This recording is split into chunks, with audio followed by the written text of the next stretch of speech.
uncut, unedited, tell the truth, and shame the devil. I love being black.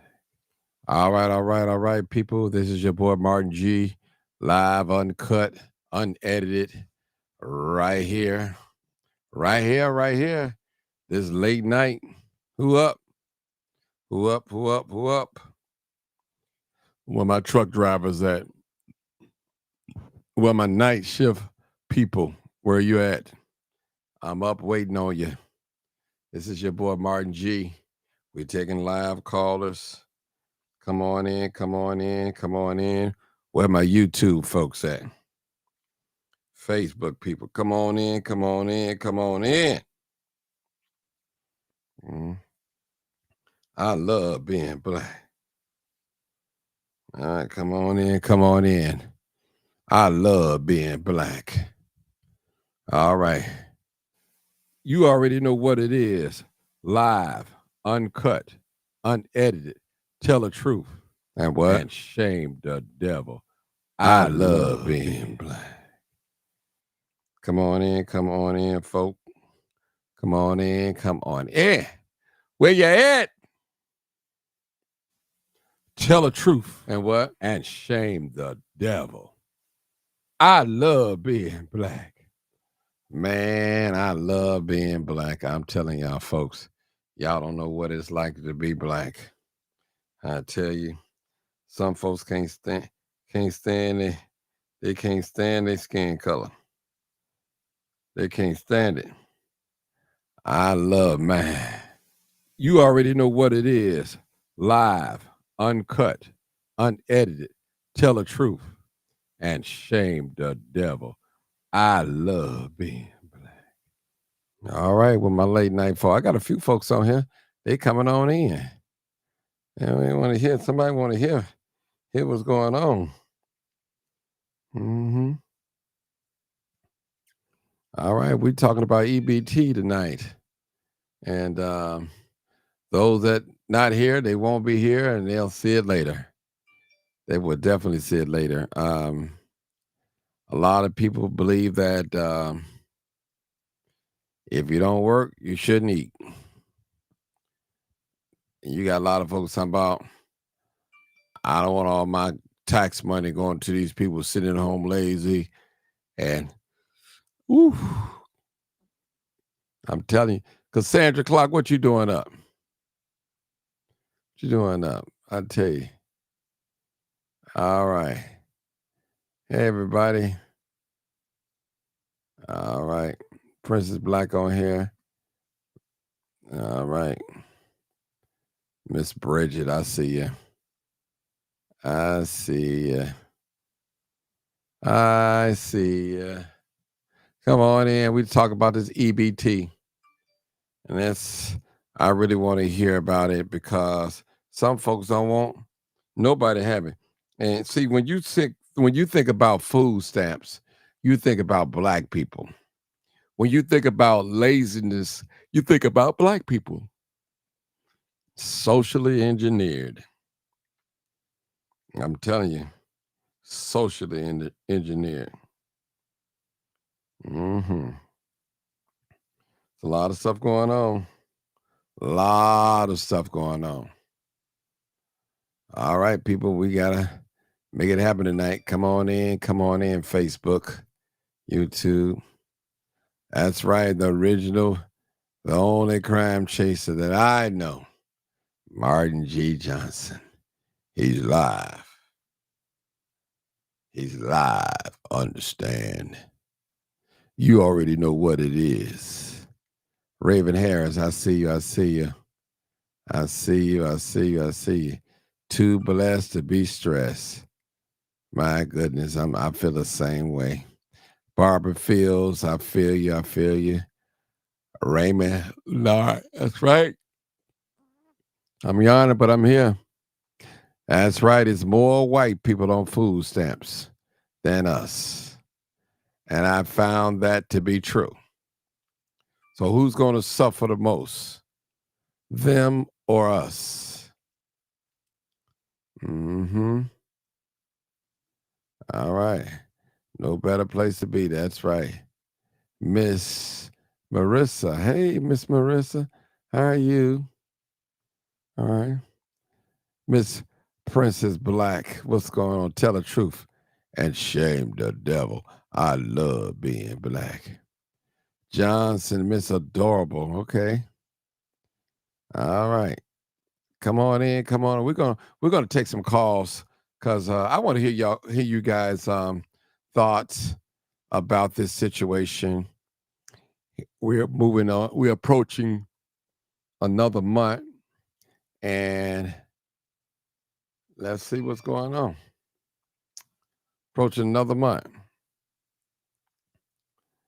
Man, come on. I want to hear some comments.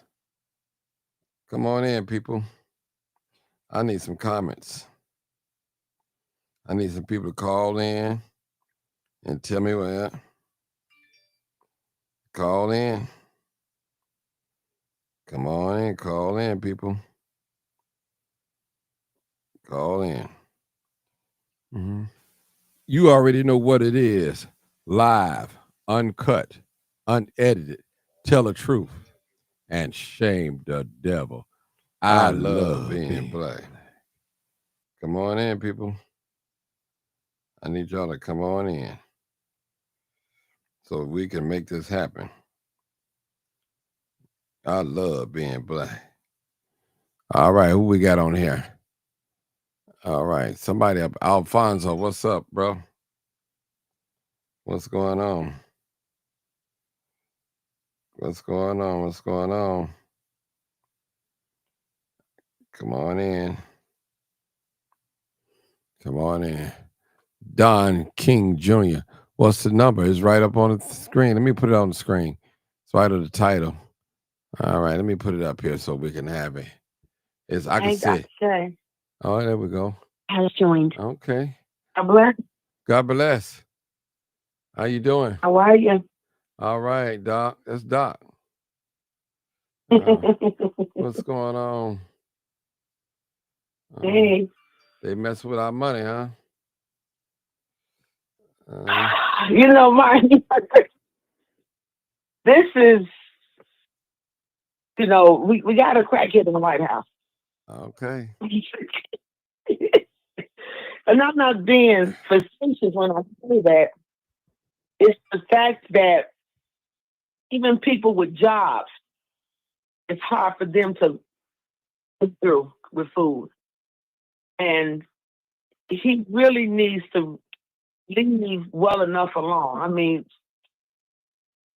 I don't like to see that those who, you know, who have to have it for real, because they have families, they have children, they have loved ones, you know, people fall on hard times with their health, don't have the adequate health insurance, and now the food in their mouth. And my ideal is that you try to kill a man, you try to kill Steve. That's what he's doing. You don't care. He's trying to get rid of life. Mm-hmm. Well, to be real, I think they know Latinos are going to be the number one voting base in this country. And when you have the number one voting base in the country, that means you should be able to control some things, make some decisions on some things. Yeah. Mm-hmm. That's my and this, especially those mothers who are having, you know, children, no matter what their status is, if they grow, you know, married or whatever, not. It's the fact that it's taking food away from out of people's mouths. Mm-hmm. Well, you know, Dr. Sanders, you got those people who say, hey, if they don't work, they shouldn't eat. They really don't want to eat. I mean, you got people out there they said let them starve. I'm talking about some black folks and white folks talking like that. I'm telling you. Mm-hmm. And them same folk will end up on the other side of the ship. Mm-hmm. Because we don't wish nothing on anyone. Just fighting for what is right, you know, and it helps the children. I think about the people, but I also think about the babies. Because a teenager can't be on no infant. A middle school can't be on no infant. You know, it should be in protest for that. why are you doing this? You know, it's already bad enough that they're messing with the healthcare part. You know, where it costs you about $2,000 to get into the ER. How many And grand? then a lot of people, I'm sorry? How many grand? Hmm? $2 grand? About $2,000 to go to the ER. Yes, it's $2,000. $2,000 for the ambulance to come and get you. I thought it was one, but it's two. And another two. Mhm. Oh, yeah. You know where I'm at. So I know it. people are literally, that's right. So there ain't no gossip. What I heard is what I know. And your insurance only pays so much, you know. But now, you know, the food lines. What about the food banks? The Chicago Food Depository gonna have a heavy caseload to try to steal a lot of homes up in this city, in this naked city. So, folks, those of you that've never eaten out of a shelter or a food bank, welcome to my world. Wish my cousin was here, Mother Price. She'll feed a lot of people, yeah. Did 500 people. She did and plus. At the church folks, they never really appreciated her in Inglewood. I don't like that either. And I said it and I said it again. Get a lot of people because he trained me how to serve. And that's how I learned how to help other organizations and churches establish food pantries. My family cook food. We believe in making sure you eat. You already know that, Martin. Every time you come over here for chitlins. Dr. Sanders, you don't supposed to be telling nobody I eat chitlins. Has joined. That's all right. Ain't nothing wrong with that. No, ain't nothing wrong with it. Don't be telling nobody that. You know, but it's sad because here we have, you know, we live in a society that has turned their backs on God. Listen to this crazy man. Heard about remodeling the White House. Who gives a rat's shit about the White House? That's not an important necessity. Okay, this our favorite. Is that Brother Moulton? Brother Moulton, that you? Old timer. I think the second call is him.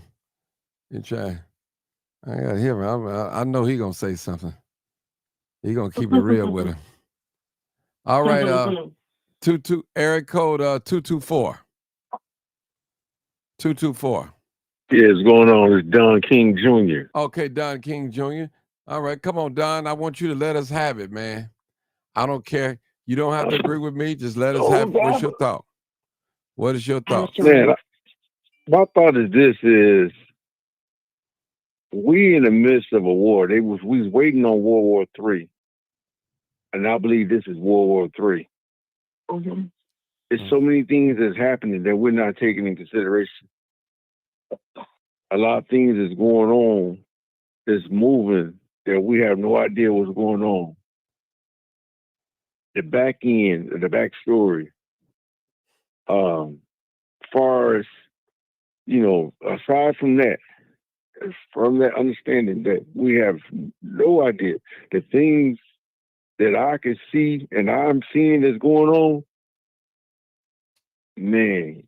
I want to hear. Crazy. Tell us, brother. Tell us.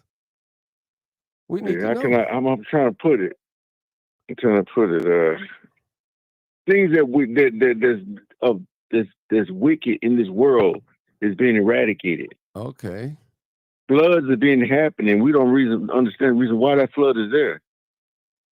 Could it be that was a tunnel that was trafficking children? Why did we hear those explosions years back? Could it be that was destroying the tunnels? Things is going on that we don't really comprehend because we don't know the back end. Well, this, what we call a country, was set up on a corporation.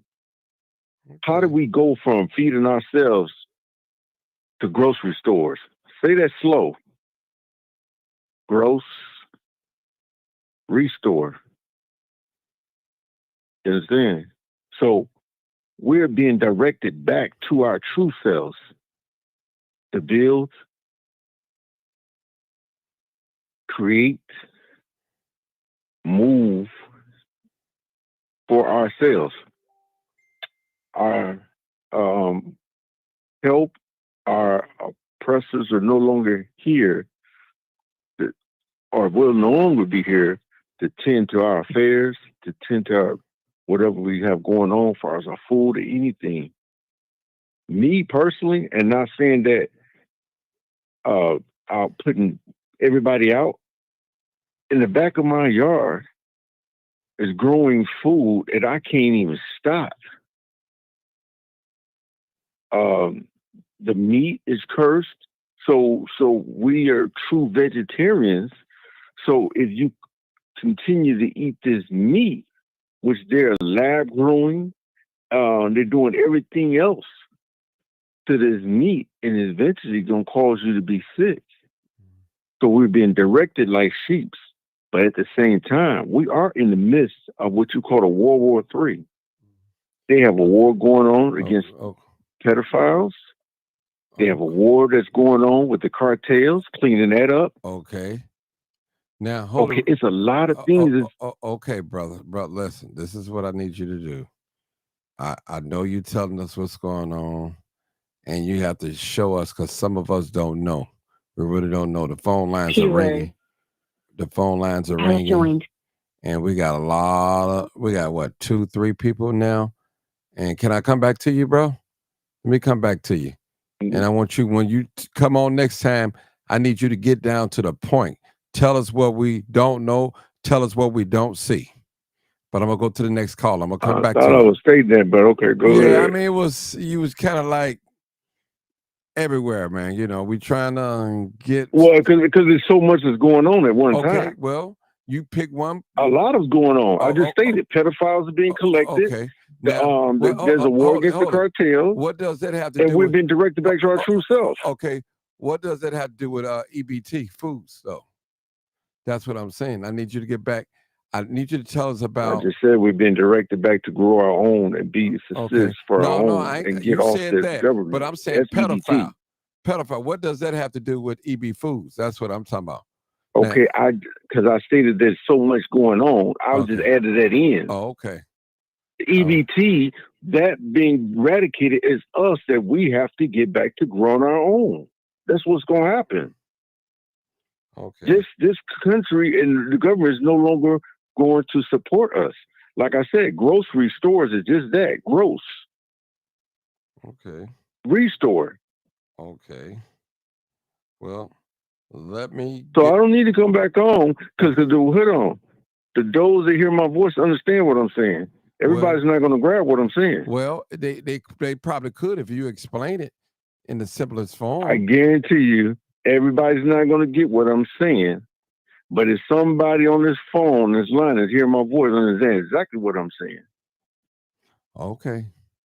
Well, I appreciate you, my brother. Those don't need me to come back on, but I'll continue listening. Okay, thank you. All right, area code, well, last 4 digits, 4093. Then we got P-Ray. 4093. Come on, Carl. Oh, yes, sir. How's it going there? All right, I want to hear from you, old timer. Come on, just get to the point. Tell us what's going on, man, with this EBT, man. Hey, bless you, old timer. Yeah. Well, I mean, the brother is right. It's a wide stretch, and it's going to be more than one thing. But I personally think that Trump is doing everything he can to keep the Epstein file from being open, because once those Epstein files is open, it's going to expose everything that he has done, along with a lot of other presidents and senators, and he's doing all he can to keep it. So if he can deflect away from that and come against us, brother, he's gonna do whatever he got to do. He's doing what the devil is having him to do right now. no doubt. And you ain't in the other half Okay. ain't been told. Okay. So that includes black people. I mean, he turned up the heat on black people. Okay. So, I mean, Let me make a statement here. Max, a question. Who received more EBE or SNAP benefits than black people? Caucasian people by far. White folks. Okay. By far. I mean, you got Oklahoma. That's my point. You got South Dakota. So this big devil that you say who the devil is not only affecting people that don't look like him, but it's definitely affecting people that do look like him. Oh, they talking about it. Okay, they talking about it. Okay, so I don't want you guys to get on here and just say Trump, Trump, Trump. You know, because we know Trump ain't messing up Chicago. We already know that. So we definitely know that. You know, we definitely know that. But we want to say on a large scale that I believe, and which is documented, that white people probably will be hurting more than us, especially for those that live around. But we're gonna go to P. Ray next. Let P. Ray break it down. Come on, P. Ray. I want P. Ray also to explain why these Caucasians, who you talking about, are booing the Republicans off the stage when they get there. I want another. Hey, old time. Let me get this person quiet. Caller. Okay, go ahead. Caller. You got to turn your phone down. 5724. I'm gonna have to mute you. Turn your Facebook or YouTube, whatever which you on. Turn your so we got an echo. Okay, P. Ray. It ain't coming from me, Mark. Huh? I ain't got nothing on. Okay, because I hear okay. 4792. Are you there? I believe it's That's me. Okay, P. Ray, you want to answer old timer question or you need him to answer it again? I'm not interested in that question. Okay. All right. Well, you're free to talk. Go ahead. Okay, so when we talk about the food stamps and all that stuff, we have to look at the root of the problem, which is how they want to allocate healthcare funding through the Big Beautiful Bill. Now, initially, they were saying that illegals could not get health care, but they could only get health care if it was an emergency. Like if they go to the emergency room, everybody has to be treated. However, they're saying now that they don't want to fund that anymore. So they want to roll that back. And that means to undo what's called the Alien Medicaid eligibility and expansion FMAP for emergency Medicaid. And, you know, they like to lie and say that illegals were not getting health care. But to date, the state of Illinois has spent $2.5 billion on illegals to have health care. What could we have done with $2.5 billion? They're talking about the pensions not funded, that the schools are not funded, all of these things that are going underfunded, but they were able to pull out $2.5 billion for them. With that being said, the president is saying that we don't have any more money to give to them. They can't get no more Medicaid, nothing, okay? And so the Democrats, because they want to keep that portion in the bill, they can't come to an agreement on how to keep the government funded and running, and now the stamp's not going to be paid. So they would rather Americans go hungry on Thanksgiving so that they can give illegals health care. Oh, come on. Hey, I just told you what it's called. It's called the Alien Medicaid eligibility. Look it up. That's the truth. Do you agree with the Big Beautiful Bill? Yes, I agree with the Big Beautiful Bill. I do. Oh, good. Oh, I tell you. Okay. All right. Hold it now. Now listen. Let's talk about it. Now we black first on here now. So, old timer, Brother Moten, what is it that you don't agree with what she just said about? Is that not true what she just said? Well, okay. Well, no, that's not true. Okay. The Democrats, okay, first of all, this man is supposed to be the president of all people. Now we are taxpayers. Okay. So he's supposed to be split. It ain't supposed to be this country states out of his own mouth, one nation under God, indivisible, with liberty and justice for all. Okay, now if you want to talk about the immigration thing, that's a separate issue. But it's strange how T-Ray can say anything when she know that the Caucasian people was hiring the Hispanic people to do all their work for them. I mean, are you forgetting about this? That what's this got to do with Hispanics? Do you think that Hispanics are the only illegal people in this country? They ain't targeting hardly nobody else, sister. Come on, are you watching? You're not watching. Well, that's window dressing. You're spending too much time on social media, and you're not looking at what's happening. I encourage you to go on Twitter and then start looking at the Border Control page. Every day they have who they are deporting, as well as ICE. ICE is deporting Hispanics. They're deporting Europeans. They're deporting Asians. They're deporting Africans. They're deporting Australians. Anybody that's not supposed to be here right now gotta go. But it is very ignorant for people to believe that this is only Hispanics when it's not just Hispanics. They're deporting Polish people right now out of the city of Chicago. So what are you talking about? This don't have anything to do with Hispanic people. And when you make it racial or put it on one racial group, then it's easy to get confused because now it looks like it's an attack on one group of people rather than Americans versus all foreigners. I don't have any money to give to these people. Now, if you have extra money for them, send it to me. Give it to an American person before you give it to them, because we don't have to support this anymore. We don't want to give them any more emergency health care, because what they're doing is rather than going to a regular doctor, they just go to the ER. So now they said that if they cut them out of the deal now, in 10 years, we'll save $228 billion.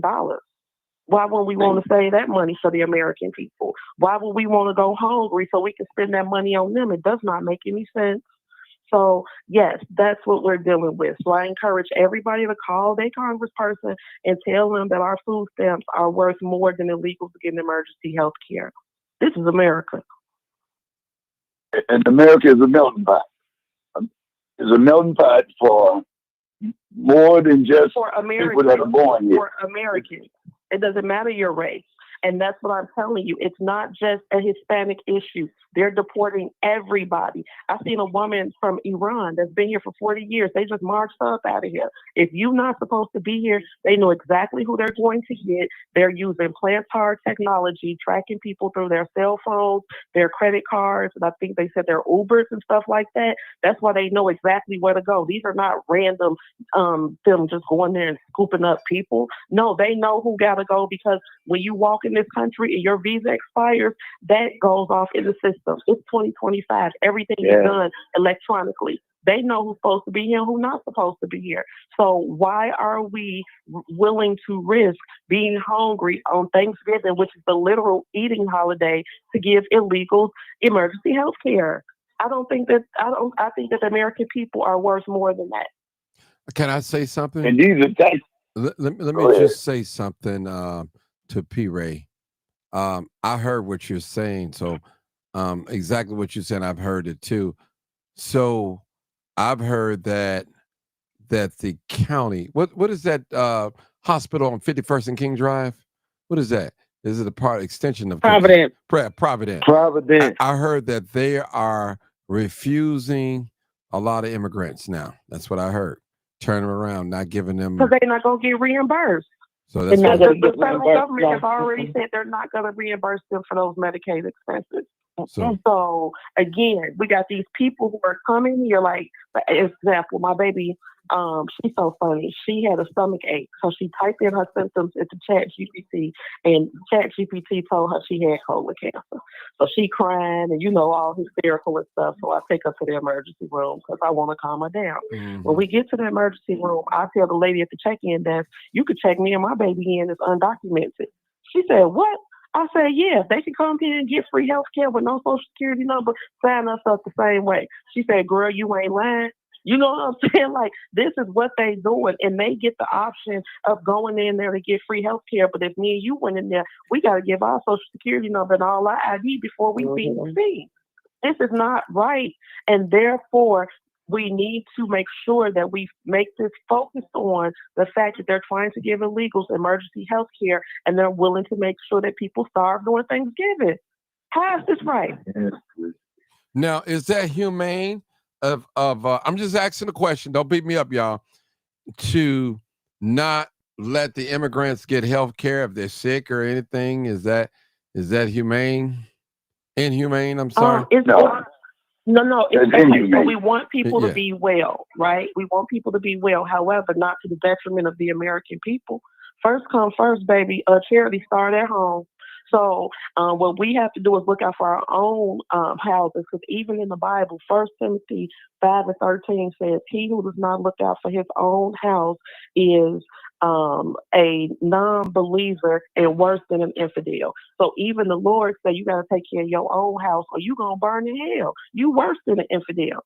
So if we gonna talk about what's humane, we got to make sure that the needs of the American people are being met first, and not just met, but over met and comfortable, and then we can worry about other folks. But right now, in the meantime, in between time, we got to get to our own business. Okay. So what do you think about Trump bringing his mother-in-law and his father-in-law and making them citizens? What you say? How did Trump brought his mother-in-law and his father-in-law to check on the They came here legally. Made them citizens. My ex-husband came here legally. You know what I'm saying? I didn't tell my ex-husband, baby, meet me in Matamoros, Mexico. I'm going to pull you through Laredo. No, immigration started at the embassy. So if you make it through the embassy, interview, fingerprinting, pictures, all that stuff, and then they hand you a visa and you get dressed and go to the airport and get on the plane, you have the right to come here. But you don't get to sneak in through a hole and then spend our tax money. Absolutely not. So basically, P. Ray, the way you explain it is really about that dollar, that money. Because you're okay. That's what I figured. Okay. It's our money. Don't say the dollar. It's our money that we paying into the system. Okay. The government does not produce a product, so the only way it makes money is through tax revenue, and that's our money and labor. But he can give $20 billion to Australia.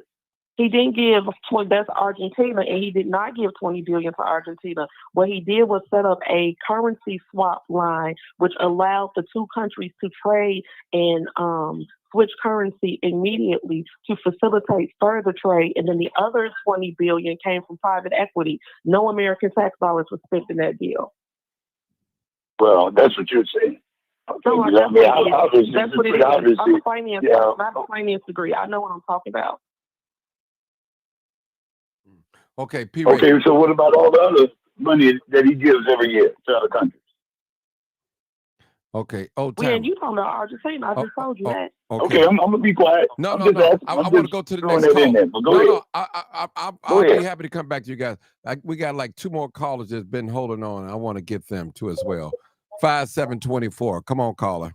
5724. Come on, caller. Hey, how everybody doing? All right, good. Okay, look, you said it what I was finna say, really, about everybody pushing everything on Trump, all the black people, but they not understanding that when they were just trying to pass that bill, it was Bernie Sanders who just intervened. His vote was needed to get the bill to go through. So they need black people need to start focusing on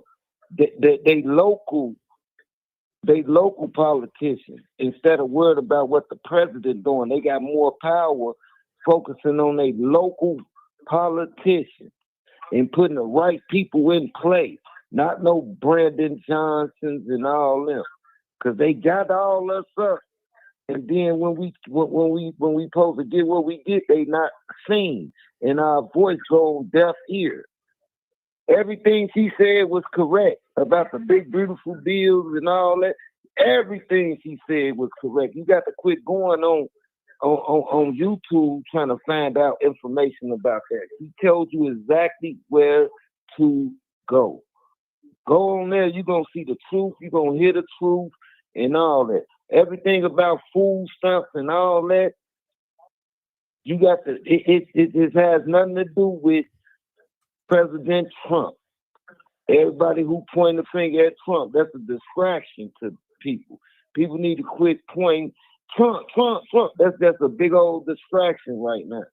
Eliminate Trump and focus on your local politicians, the ones who really doing it. Bernie Sanders just had the chance to end all that.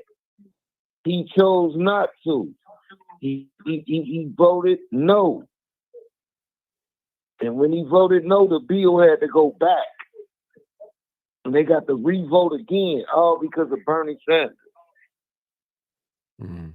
You know what? Black people just need to quit worried about all of Let me say, the President Trump distraction. let me say this, sir, real quick. I notice, even I myself been guilty of it. When you think of crime or stealing and carjacking, you think of black people. When you think of immigration, you think of Hispanics. And it's more than that. All these are stereotypes that's put in our minds. And we have to be real careful. But let me just show this video real quick. Let's see what they talk about on this video. And someone just sent it to me. My buddy, he just sent it to me. And I want to play it. And I want to see what it's talking about. Let's check it out. Being affected. SNAP was fully filled October 1st. Once it was filled, it works for 30 days, essentially, unless you spend the money on the card. The next installment will happen November 1st. So if we're not open November 1st, all these individuals that actually need help, not illegals, but individuals that actually need it. These are single mothers or single fathers that's raising children that have lower income, individuals that need food assistance. My family and I, we had assistance for a little bit with commodities that's given out through tribes. These programs that are supposed to be a helping hand, well, they're going to be effective November 1st. Why? Kathleen Clark, number 2 Democrat in the House, said, we understand families are hurting, but this is the only leverage we have for the Democrats. I've always said from the very beginning, this is about politics. This isn't about what's right for the American people. It's about what's right for re-election. And the easiest way for the SNAP program to be fixed is the Democrats open the government. Vote for the clean CR that they wrote. The clean continuous resolution was literally written by Chuck Schumer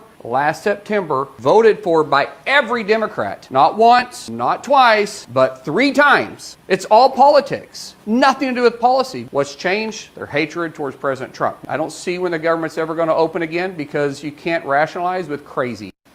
Ready? So let me try to break this down. Why is SNAP being affected? SNAP was fully filled October 1st. Once it was filled, it works for 30 days, essentially, unless you spend the money on the card. The next installment will happen November 1st. So if we're not open November 1st, all these individuals that actually need help, not illegals, but individuals that actually need it. These are single mothers or single fathers that's raising children that have lower income, individuals that need food assistance. My family and I, we had assistance for a little bit with commodities that's given out through tribes. These programs that are supposed to be a helping hand, well, they're going to be effective November 1st. Why? Kathleen Clark, number 2 Democrat in the House, said, we understand families are hurting, but this is the only leverage we have for the Democrats. I've always said from the very beginning, this is about politics. This isn't about what's right for the American people. It's about what's right for re-election. And the easiest way for the SNAP program to be fixed is the Democrats open the government. Vote for the clean CR that they wrote. The clean continuous resolution was literally written by Chuck Schumer last September, voted for by every Democrat. Not once, not twice, but 3 times. It's all politics. Nothing to do with policy. What's changed? Their hatred towards President Trump. I don't see when the government's ever going to open again because you can't rationalize with crazy. Ready? Okay. So let me try to break this down. We're going to end that right there. All right. Okay, people. I'm sorry. Okay, we're going to, I got another caller real quick. I think that, is that 4792 or 4792? That's me. That's P. Ray. Okay, no, who, let's go to Buck. Buck, come on, Buck.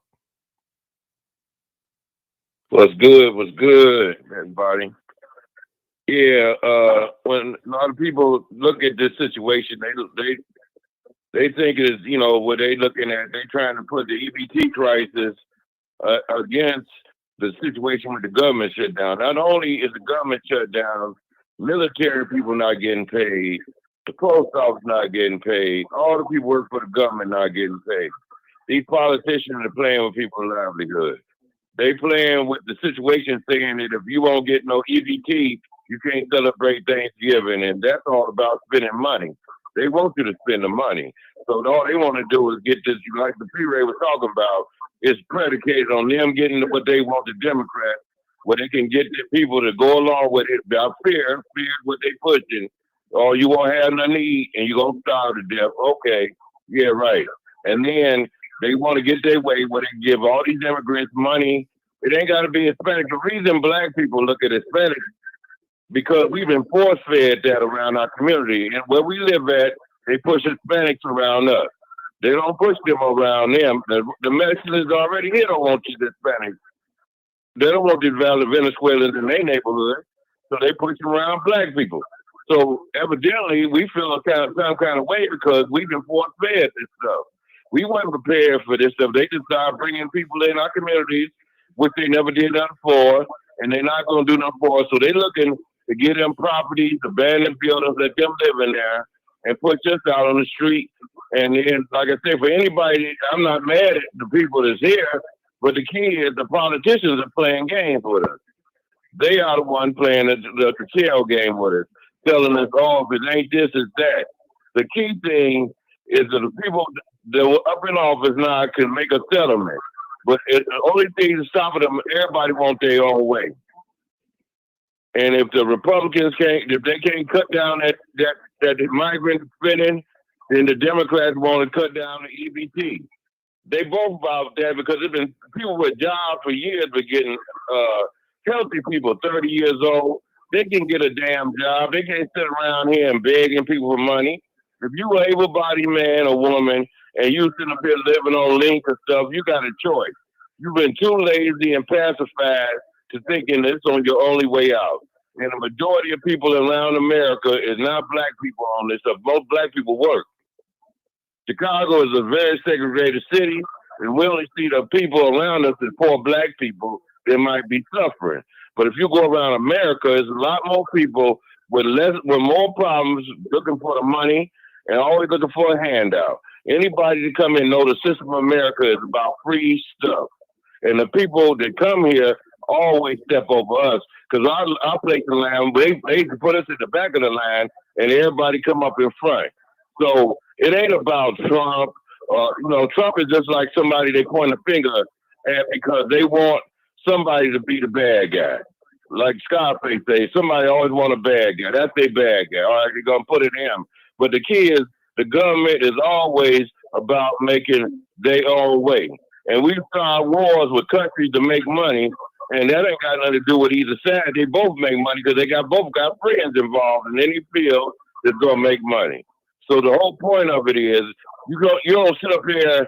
I don't feel like people should, if you don't make thoughts for the future, living off of public aid and stuff, it isn't supposed to be a stepping stone. If you get on there, you're supposed not to live on the next 30 years.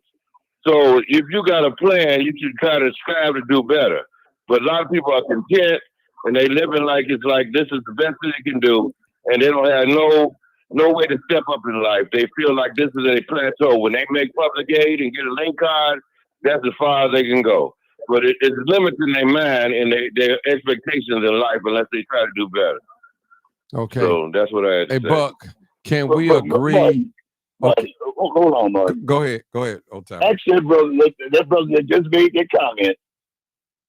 Why don't you explain since 1950 that black unemployment has always been in the double digits? Explain that, brother. Okay, here goes. Old time, you sitting down, I'm going to give it to you real simple, man. First of all, here go the American system. Now, back when black people had their own businesses, they didn't have to worry about nobody giving them no doggone job. When you go to college, all you do is go get education to beg a white man for a job. I'm talking to you real. We don't own nothing in America. The TV networks you listen to or watch every day is owned by white people. So you are brainwashed because of waves they put in your mind is what they want you to think. We are unemployed because we ask other people to work to give us a job. If we had all Mexicans buy a lot of McDonald's, I see it now. Mexicans are their own people. When they buy McDonald's, it's all Mexican. So it's up to us to start. When we had black businesses, black McDonald's in Chicago, we stopped supporting them, and they went out of business for whatever reason. But unless we own our own business, we cannot control the narrative because we got to hire our own people. If we don't, a lot of black people don't like black people, they're going to hire Mexican before they hire a black person if you had your own business. I guarantee you, old time, if you had a business, you go past every black man you see and put a white man or Mexican over them for a job because you want to pay them whatever you want to. I guarantee you. Well, you didn't answer my question, but that's okay. I'm saying that we got to work for the white man. That's why unemployment is up because we don't control the unemployment. Well, the people not hiring us, so we don't have no other choice but to be in the line. Bill, they've been addressing this issue for a long time. They always taking throwing the rock at us. I reject that. Your great grandmother was on welfare. No, her mother was on welfare. No, she was not. Always throwing the rock at black people. Excuse me. I want you to stop saying that about black people because my people was not on no aid. Okay, well, check the fact. Excuse me, wait a minute. No, because I want to answer your question because you said that your mama and your grandmama and your great grandmama. I'm talking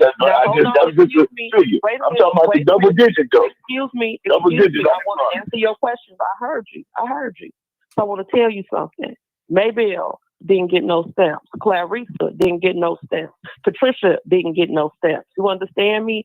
The people who want to work, as my grandma always told us, which is why we still got her building that she bought in 1972. This Chicago. Anybody who want to work can work. Anybody that want to go out and get them a job, it's some piece of work out here for you to do. If you don't want to be, she called it the ACDC line or whatever they used to call it back then. So because back then it was a shameful thing to get stamps. Now it is not a shameful thing to get stamps. People celebrate getting stamps. Oh, I got stamps. I'm trading my stamps for a hairdo. You know what I'm saying? I'm not knocking that at all because, you know, this is America. You can live at whatever level you want to live at. But what I do know is that if there was not such a societal acceptance of people getting government assistance, there would not be so many people getting government assistance. Because even, like if you remember the movie Crooklyn, when Troy had to take her mama food stamps to the store and get that chicken, Troy tried to have them stamps as much as she could because she didn't want people to know that they was on stamps. Okay, there used to be a higher emphasis on work and producing for yourself. So yes, moving forward, now people not gonna maybe not have those same social safety nets, and now they're gonna have to work, especially because they're deporting people out of these factories and these warehouses. So now people got to go get it back on the line. I don't understand why this is such an issue, and I don't understand why you believe that the only way out that our people have is through government assistance, as if we haven't survived in this country for well over 300 years. You're not getting hired. You're not getting hired. Mm-hmm. You're not getting hired. We have double-digit unemployment in the black race since the 60s. I heard right, you. So that's the issue. Because the stamps were available, and the people who wanted stamps got stamps. Those people that did not want stamps did not get stamps. Let me tell you another story, then I'm gonna let other people talk. The best thing that ever happened to my family in the city of Chicago is when the Chicago Housing Authority put my grandma and my granddaddy out of Rockwell Gardens in 1963. They told them that 2 working adults can't live in this project apartment. You know what my people did? They moved, and then they moved to North Lawndale, and then they moved to Austin, and that's the building that we live in right now. The people who wanted to work and take care of their families worked and took care of their families. We are not an anomaly. There are people all over the Austin community, all over Chatham, all over Bronzeville, all over the city of Chicago, North Lawndale, Garfield Park, that's been owning houses and working since they left Mississippi. So, no, I don't accept that as the norm for our people, because even if it is double-digit unemployment, still the overwhelming majority of our people are employed. The overwhelming majority of our people are middle class. So our being black does not automatically mean if you are unemployed and poor. That has never been our overall majority condition in this city. Thank you for letting me say that. Okay. Now, I got to agree with Old Time on this one. He is definitely correct. Our unemployment has been in double digits. I'm not saying that blacks are not working, but that is pretty high, in double digits. So he is correct on that. That is. Can I tell you why, Martin? Let me tell you why. And the people hate when I say this in the city of Chicago. Go ahead. That's because we have a social service economy, right? So we got all these people, got all these non-for-profits, and then the people work for these non-for-profits. But the non-for-profits are giving them stipends, which are untaxed payments, right? So you might get maybe $1,500, $2,000 from your program a month, right? Just enough for you to survive. But because you are getting a stipend and those are untaxed payments, you can't take that to the bank and go get you no loan to buy you no house. So because you are not contributing to the tax base, they now have you down as unemployed, even though you got you a little piece of job. We need to remove our people from the social service, non-for-profit economy and put them back into capitalism so that they can make a taxable wage and earn benefits. The majority of our people are not doing that here, which is why unemployment is in double digits. People ain't working. I mean, they're working, but they're not working jobs that have taxable wages. Hey, come on, Peter. This is astounding, but go ahead, though. Okay, we got two. I mean, this has been going on. This has been going on since the 1960s, and this woman gonna sit up here and try to make it seem like I'm talking about double digits. Yes, it's 25% of Black men in Chicago because we have a social service economy here. That's a true fact. Martin can tell you that. It's social service. So the average young guy in the city of Chicago that lives in the Black community is involved with a social service group that's giving him a piece of check. That's a fact. Because people have fought for the right. Because our government here in the city of Chicago and state of Illinois has made this a very unfriendly place for businesses. So capitalism dies and social services grow. That's why you got so many non-for-profits. It's a multi-billion-dollar economy in the city of Chicago. But you got people working, like I said, getting a piece of check, but they're not taxable wages, and therefore it appears on paper that they're unemployed. You can get you I just want to say this here. And still go get you a piece of link card and a medical card because, again, you are not showing taxable wages. Okay, I just want to say this here. If it wasn't for affirmative action, where would we be? If it wasn't for affirmative action, where would we be? Yeah, where would we be? I think that we would be, initially, it started off great. It started off great when the Negro was coming up. But then when they started to taint affirmative action with immigrants and white women and gay white men, the Negro benefited the least. So yes, it gave us a push up, but as it carried on, it benefited us least and least, and they took it away, and that was a great thing because those people do not get to benefit from our Negro trauma or political capital. We have nothing in common with them. Okay, let's go to the next caller. Do you always think negative stuff about Black people? Go ahead, brother. I'm done. You spend all day. I'm letting them send a caller, but you say have all the problems with Black people doing. What solution would you ever have? I always hear you talking about us negatively, but what solution in your mind would you propose to help Black people? Would you have a young Black man to work for you? Yeah. Okay. I'm gonna send some young brothers that work for you around your house. Wait, but what did you hear me say negative about Black people? Well, you always say we're unemployed. We ain't got no. You ain't got no hope. The way you said. Man, I'm looking at. You might as well give up and stuff. The way you look at it, I would say the hell with it. Let them have it. Give up. Well, that's not what I implied. I implied with you, man. But I'm gonna send a couple of young brothers over there to work at your house and help them out. Now I'm gonna send them over there, so I want you to pay them well. Okay. Go ahead and let the next caller. All right. Next caller. Come on, Bill.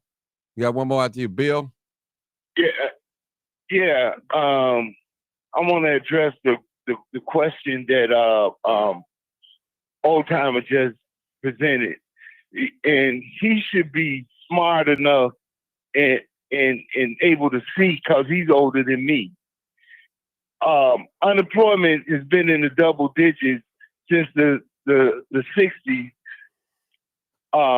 because of systemic purposes that wouldn't allow these companies that used to be in Chicago and all these other urban cities where it's heavily Black populated. There's no jobs for these people. They can't. They don't even have buses that run to where the jobs are. You know, back in the 60s, I saw my father, my uncles, and they had cars. That was their key. They knew that. And they ventured out to the suburban areas where the jobs were. But there were a lot of good paying jobs within Chicago, 35th and Weston, Campbell Soup, the National Can Company, Ford, all those different places. But to get jobs at like General Motors, you had to have a car, Western Electric. So, of course, if these companies are not there in the urban area where the majority of the people are Black and don't have access to them, the unemployment rate is going to be what it is. Now, I also want to address it's really sad that everybody for every situation right now want to point the finger at Donald Trump, especially Black people. And I don't understand being Black and living not only in America, but especially in Chicago, you can't see. And it's like we so sleep that we can't even open our eyes a little bit. You let the media, which we can see, control the narrative without searching for the truth. It's crazy. And the news is supposed to bring you the truth, just like this show and countless others. But they'll sit back, just like the clip that Martin just showed, explaining about the EBT and the votes and the Democrats having part of it, and that's their last chance to they holding cards, sort of say. And nobody can look past Donald Trump to see that these people are the ones that's playing with you. How bad could you be? And the news is the worst because they know the truth. No corrections when they know people and airing the lie, broadcasting the lie. I know one thing I learned with Donald Trump is that the media, the majority of the media, dislike that man so much that they will allow those lies to be put out there. Bro, this is the same guy.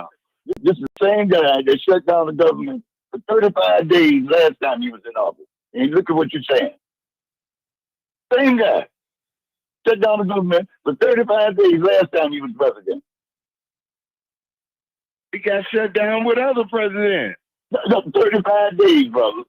35 days. $11 billion. Shut down the government. The president can't shut down the government. That comes through the legislative branch, which is Congress. Under the president. 435 people are in the House of Representatives. And if they can't come to a conclusion on how to keep the government open, that's on them. It has absolutely nothing to do with the executive branch, which is why who do they attribute it to? Keep blaming Donald Trump. That's not who do they attribute it to? You got nothing to do with that.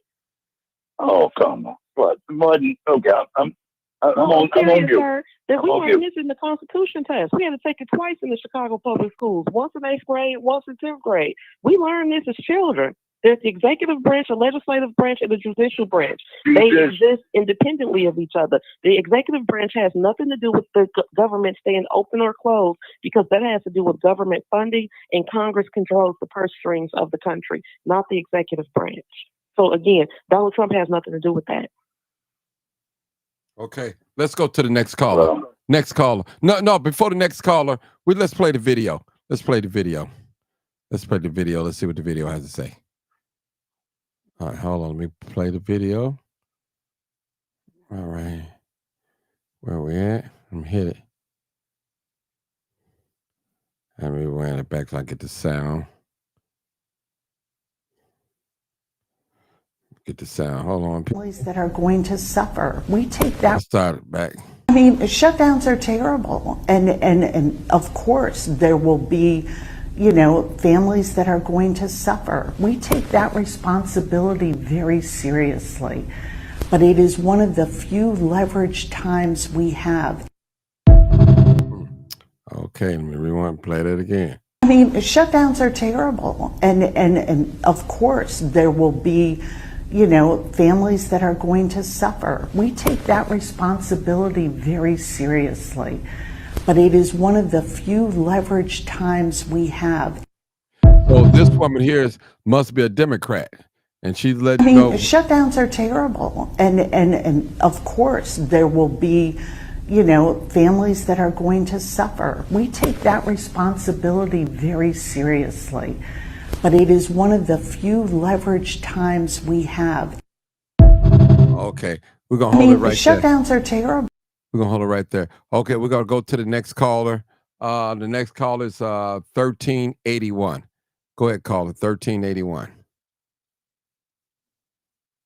Yeah, I want to say this here. Man, what you doing calling my show, man? Huh? Man, you know I don't mess with you, man.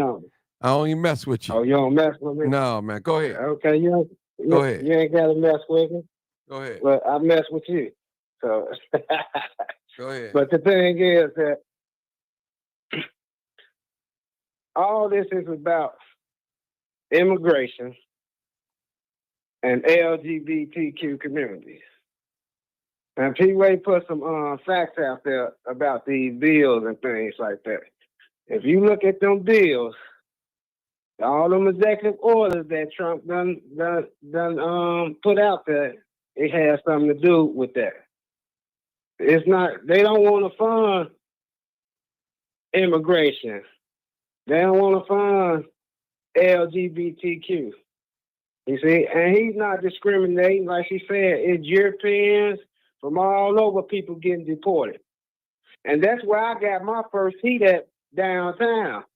When I spoke at the mic and I was mentioning about all these illegal Russians, etc. up over here. There's all kind of nationalities over here. Before the pandemic, if you were downtown, just walking, you hear them Europeans speaking all type of language from all over.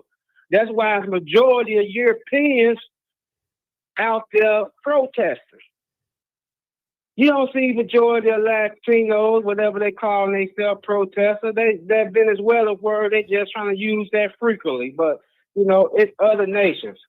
And then on the food stamp issue, okay, when they gave our people food stamps, welfare, etc., it was that the man can't be in the home, etc. That's harmed our people all these years. So any man, because over the last past 5 years or whatever, you've been seeing people online, our people on food stamps and we don't need, they doing this against the man this, the man that. I done heard Sarge, Old Time, etc. on this show talking about how that's harming the man and things like that. So you should be for them cutting out that program because it had hindered our people. It had harmed our people. It divided our homes. So when he say he ain't forget, and I don't even call myself black, but I'm just quoting from Trump. He say when he got in office, he not gonna forget you black people.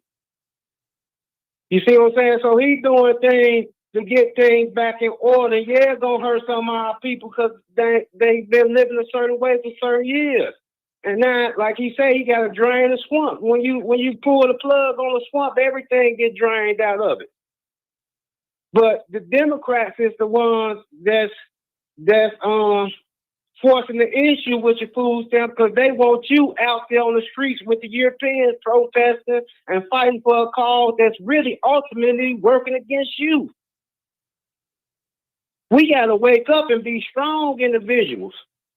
And point of information too, the last time I said I wasn't gonna call your show, Martin, what I say in that show, I said they were still hanging our people. And what went on the next week after that. Yeah. Man, what I speak is real. Well, I think so far and not just that, I'm limiting certain things. I think so far, I think we had at least 10 people that's been hanged this year. I think it's up close to 10 now. Yeah, go ahead.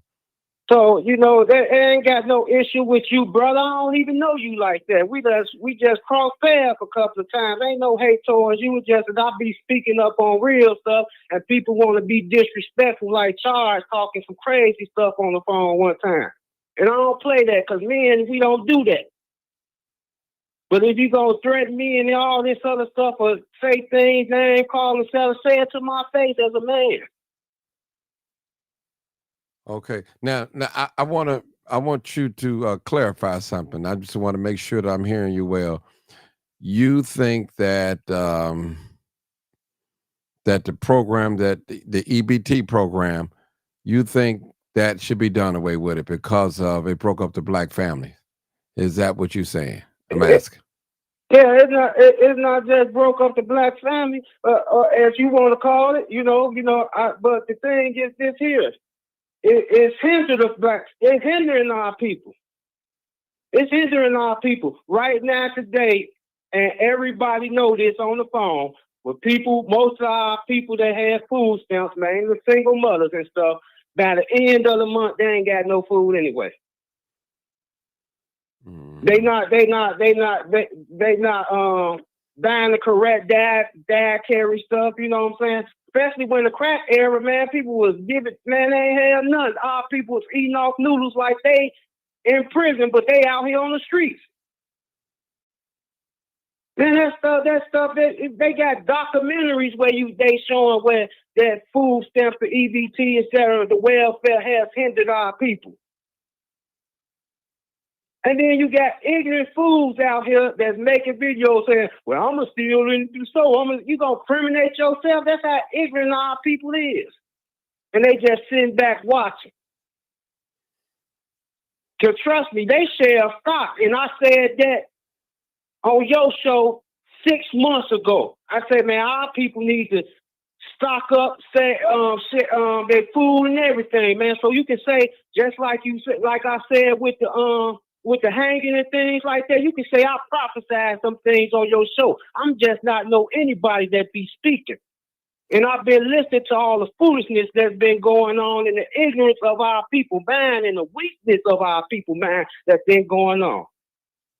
Well, I got to admit, you didn't lie. I don't think it was 6 months ago. It was probably like 3 months ago that you said that people should stock up their food and all that. That was like, I know at least about 3 months. I know I recall. You might have said it 6 months ago, but I remember about 3 months ago, you did say that on the... You know what the problem is, Mark? You know what the problem is? The same problem I'm having with Chicago Flip Red and other people and things like that. People hating because I'm telling you, hey, I'm a Moorish American. I'm not black. That ain't my group, by the way. That ain't me. No, I ain't say your group, P-Ray. I know who you is. For the people to know. Yeah. No, P-Ray, you 100 with me. You know what I'm saying? I'm not. P-Ray has tried to help me, has tried to connect me to people, etc. throughout our trials and tribulations of me and my wife. The city was deliberately keeping us from being out. And all them other people down there, they really ain't pulled for nobody and things like that, but she has tried. I give P-Ray credit that she ain't just trying to be in the limelight. You know what I'm saying? Sex sells. So that's why Chicago Flip Red out there. Sex sells. But like I said when I first got on your show, Martin, I had the security, man. Please. Okay. Now, what are we going to do now, brothers and sisters? We're going to have a problem if they don't, which I don't believe that they're going to eradicate the EBT, but it's going to be delayed. And if they do, what are we prepared to help our people with? You know, we have to. Man, our people so. Go ahead. Let me answer the question. Our people so messed up, but to be honest, the only way we gonna get through it is we feed each other. If we love on each other, is we stand for each other. Because no matter which wing is clapping, it ain't clapping for you in a good way. We gonna benefit from some things. We gonna be harmed from some things. But if we stick together as a family, as we are, as the Father created us, no matter who you calling on, because He's the causeless cause and the rootless root from which all things come from. So till we find that love and unity amongst each other, we gonna suffer. Cause and to anybody that like the old time, I ain't trying to drive on you, but you made a statement and things like that. Oh, this person evil, devil, this and that, etc. Like it's a one-sided thing. No, if you so religious and so much of a minister, you know what I'm saying? And any minister out there, they tell you the devil say he gonna deceive the world. He ain't put no religion or race or creed into that. No, he say he trying to deceive the world. What does that mean?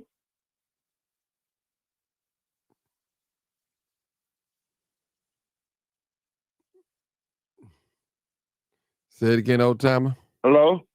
Yeah. Well, I want to know what he mean by that. The devil trying to deceive the world. Where did he go? And I heard on the show, they said you was a minister. I don't know. You should know what it means, even if you're not one. Well, you should know what that means. It's self-explanatory. You in the world, ain't you? You already been deceived to. You already been deceived to an extent where you trying to defend something that's just ludicrous. You up here keep speaking about the Democrats and that's just retardation.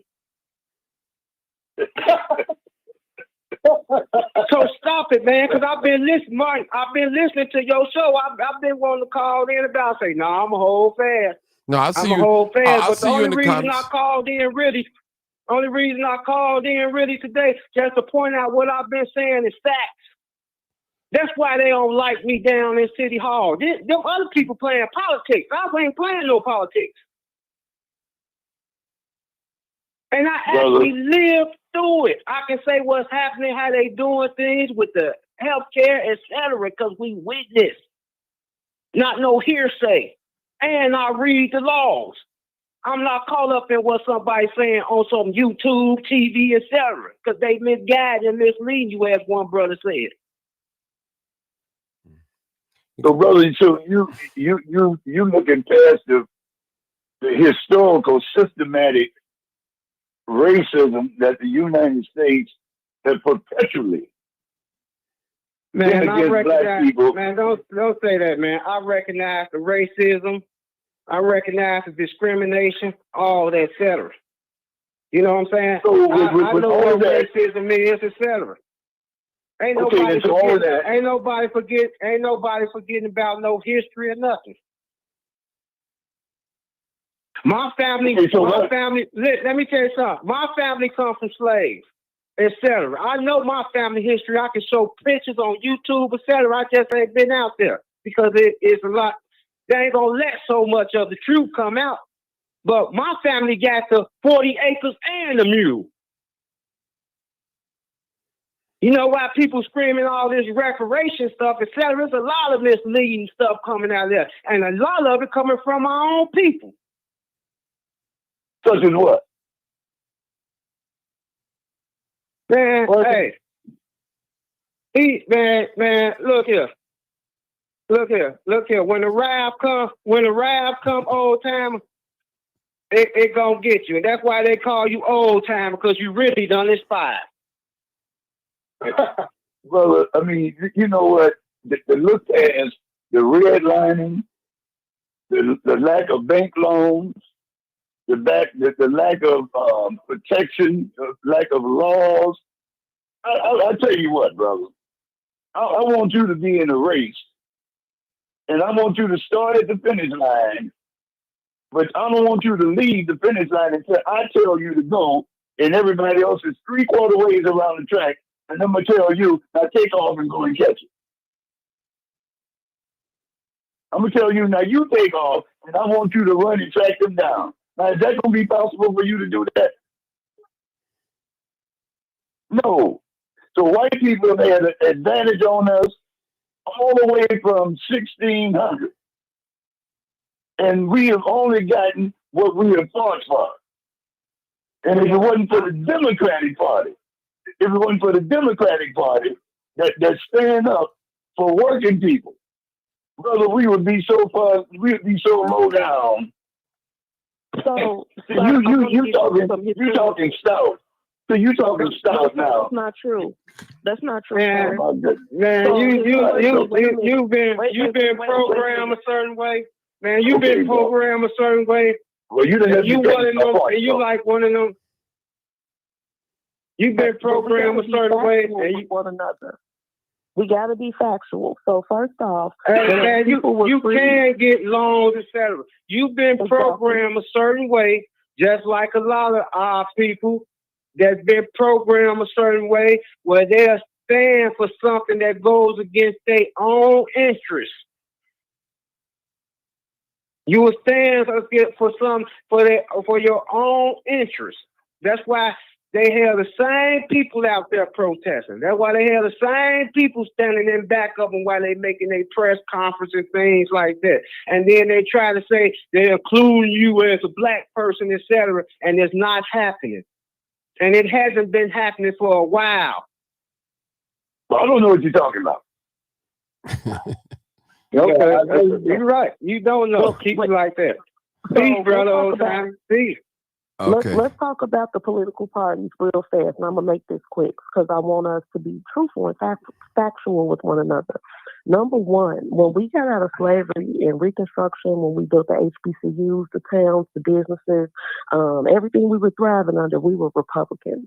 Then President Rutherford B. Hayes removed the troops from the South, and that's when the white Democrats began their campaign of state-sponsored terrorism, one that's called Jim Crow, and they used their guerrilla warfare arm called the Ku Klux Klan to execute those things. So not only were Black Republicans being lynched in the South for voting and participating in politics, but white Republicans were being killed and executed as well. So then those Democrats made it very difficult for our people to survive in the society in the South through their campaign of terror, which included economic terrorism as well. And our people ran up here to the city of Chicago. When they got to the city of Chicago, they ran into a different type of terrorism from the Democratic Party called the Machine. If you did not pledge your loyalty to the Machine, you could not get no city job, you could not get no social services, they might not pick up your garbage, and somebody might slap you in your face, okay? Like, this was real live bullying. So it took a federal act called the Shackman Decree, S-H-A-K-M-A-N, Shackman Decree in 1973 that the feds had to literally come to Chicago and tell the Machine to stop bullying people in order to, participate in the society. And that decree was in place from 1973 to 2022. So no, the Democrats did not come save us. Actually, historically, they've been the ones who have always intentionally harmed us. Black Chicago women like myself, I've been on Fox News at least 30 times, okay? So much so that the President of the United States knows exactly who I am, has posted me on social media when he talk about the beautiful Black women in the red hats. He talking about us, what our little Chicago, what I call the Chicago MAGA caps, which are fedoras with a feather in the side. So anyway, we've been working on this because we were not getting the help from the local Democrats. We went to City Hall and asked them to stop spending the money. People went to the State House. People went to the county. Everybody said, please stop, focus on the American people. They didn't want to do that, so we had to go get the President of the United States to come help us, okay? The Democrats have shown us, not only after we successfully got the help from the President, but then hundreds of thousands of them all around the country marched against us. Because why? Because they don't want Black people to come up. Because everybody knows that illegal immigration hurts Black people the most, okay? Frederick Douglass said this in the 1850s. Okay, so this ain't new. Illegal immigration, unchecked immigration hurts the Negro the most. And now that we're getting some help against the immigration, here come all these white liberal Democrats fighting against the help that we ask for ourselves. That's Negrophobic. So no, we are very clear about who the enemy of this story is, and that's the Democratic Party, baby. Look to your right, look to your left, look up, look down. Everything around you has been put together by the Democratic Party here in the city of Chicago. So let's be clear and let's tell the truth and let's stand on the history of who these people are. Okay. It's the Confederacy. I want to say something in old timer defense. Now, we know the Democratic Party did give us the Civil Rights Act. We know we got that from the Fair Housing Act. So we did get a lot of things. We did get some major bills from the Democrat Party.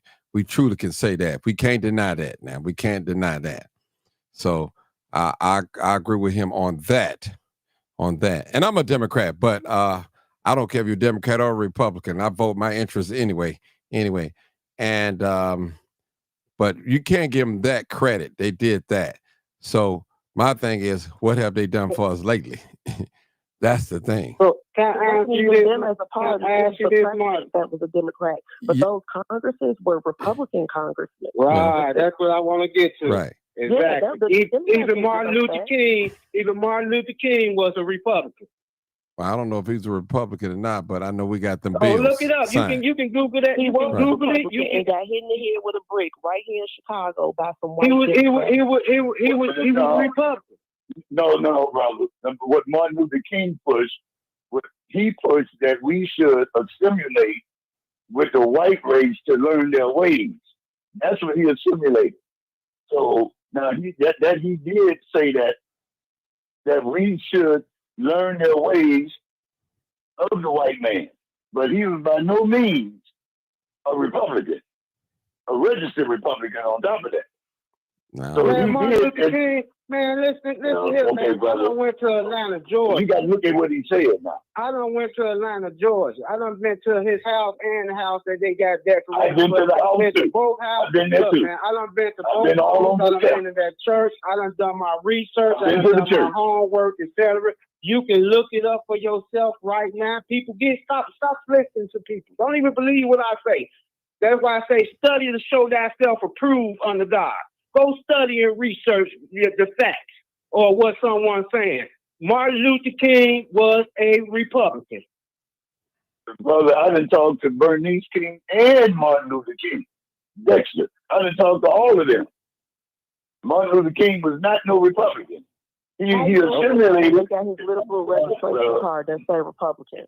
Black people were Republicans in the South in the 1960s, sir. We didn't switch to the Democratic Party until we came to the North and were forced into this condition. Number one. Number two, Martin Luther King is part of the people who founded or authored the Fair Housing Act, and those were Republicans.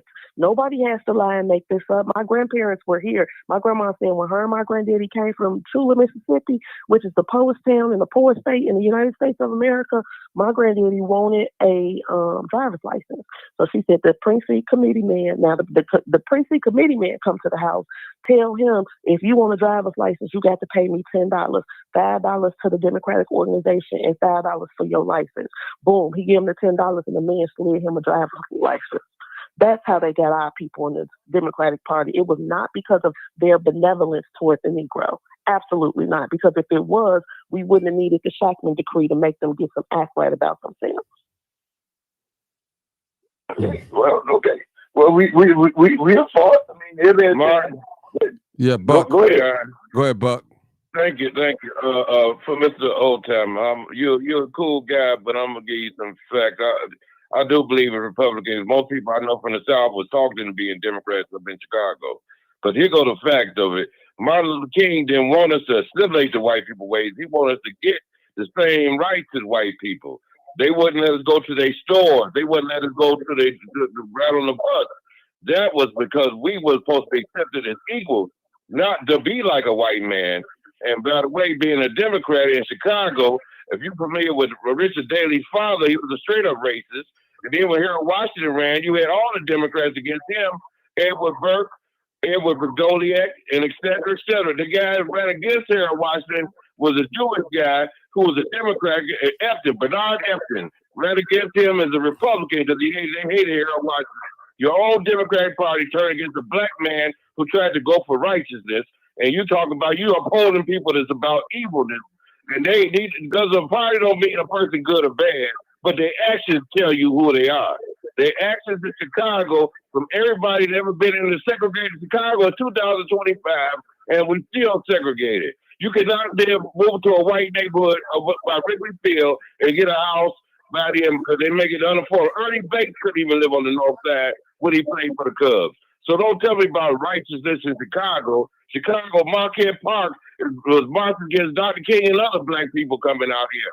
We still got that racism. Then the white people are moving out of Chicago, and we get more Hispanic with that same racist value towards black people. It never changed. It just shifted.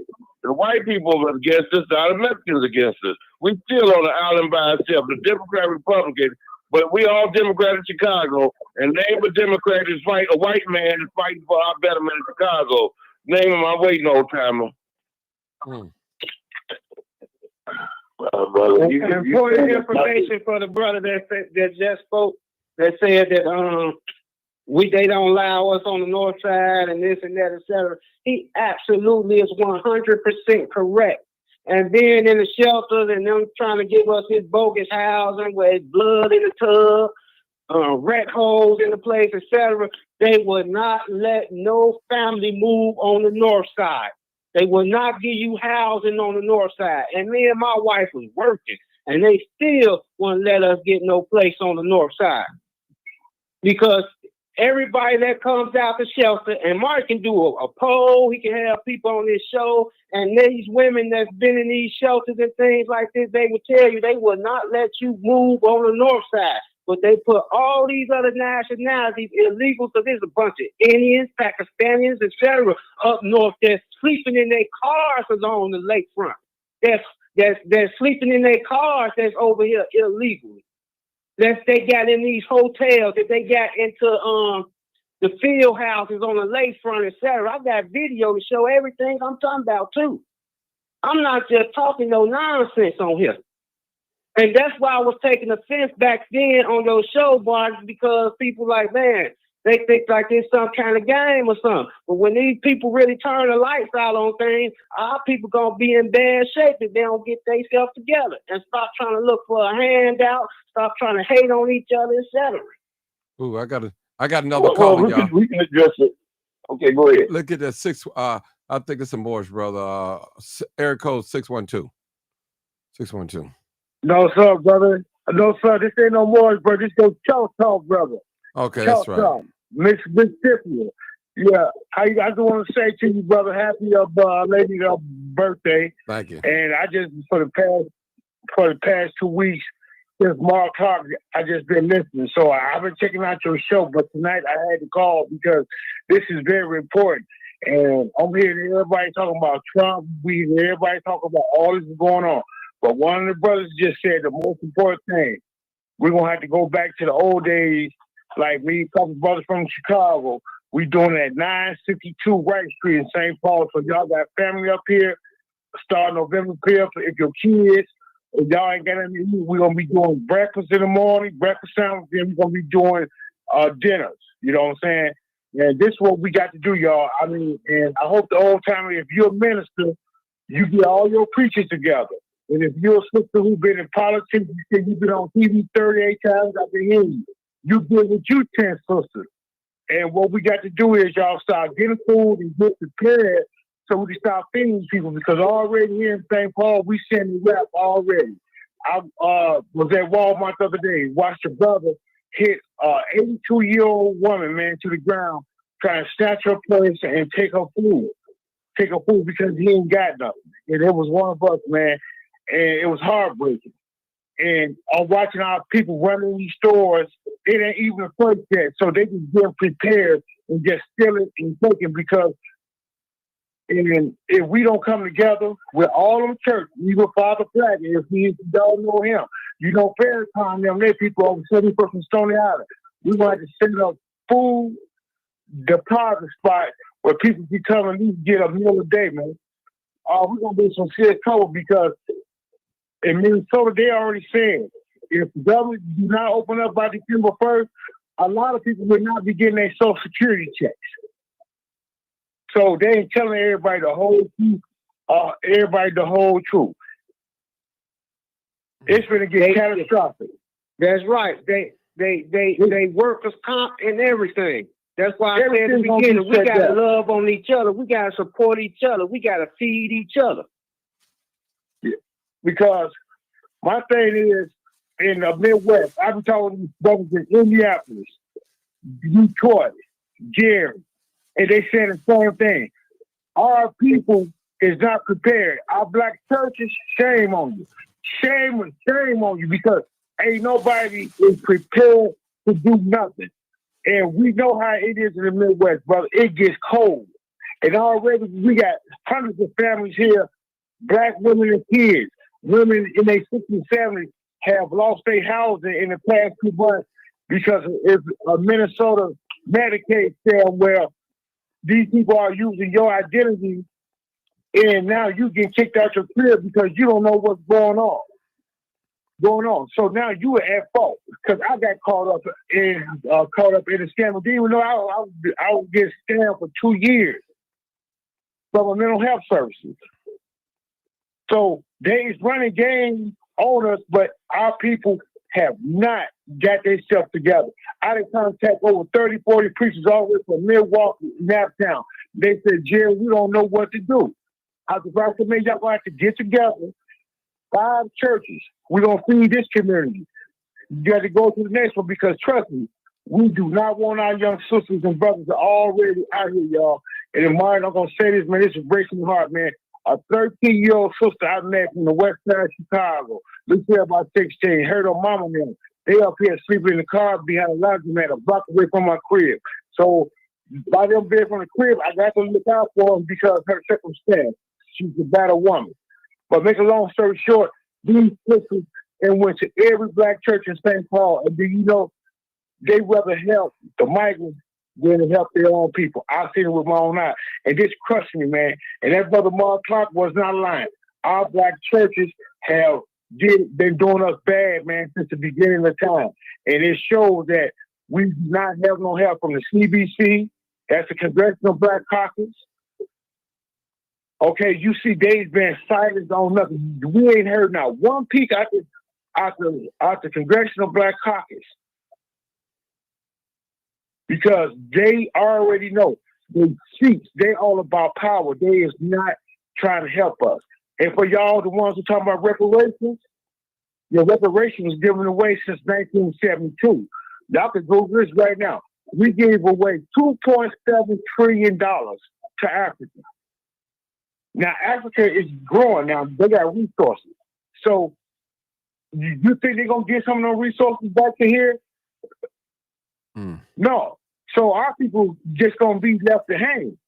Left to hang in the next, we talking about the next 7 days, y'all. Just think about it. We went through COVID.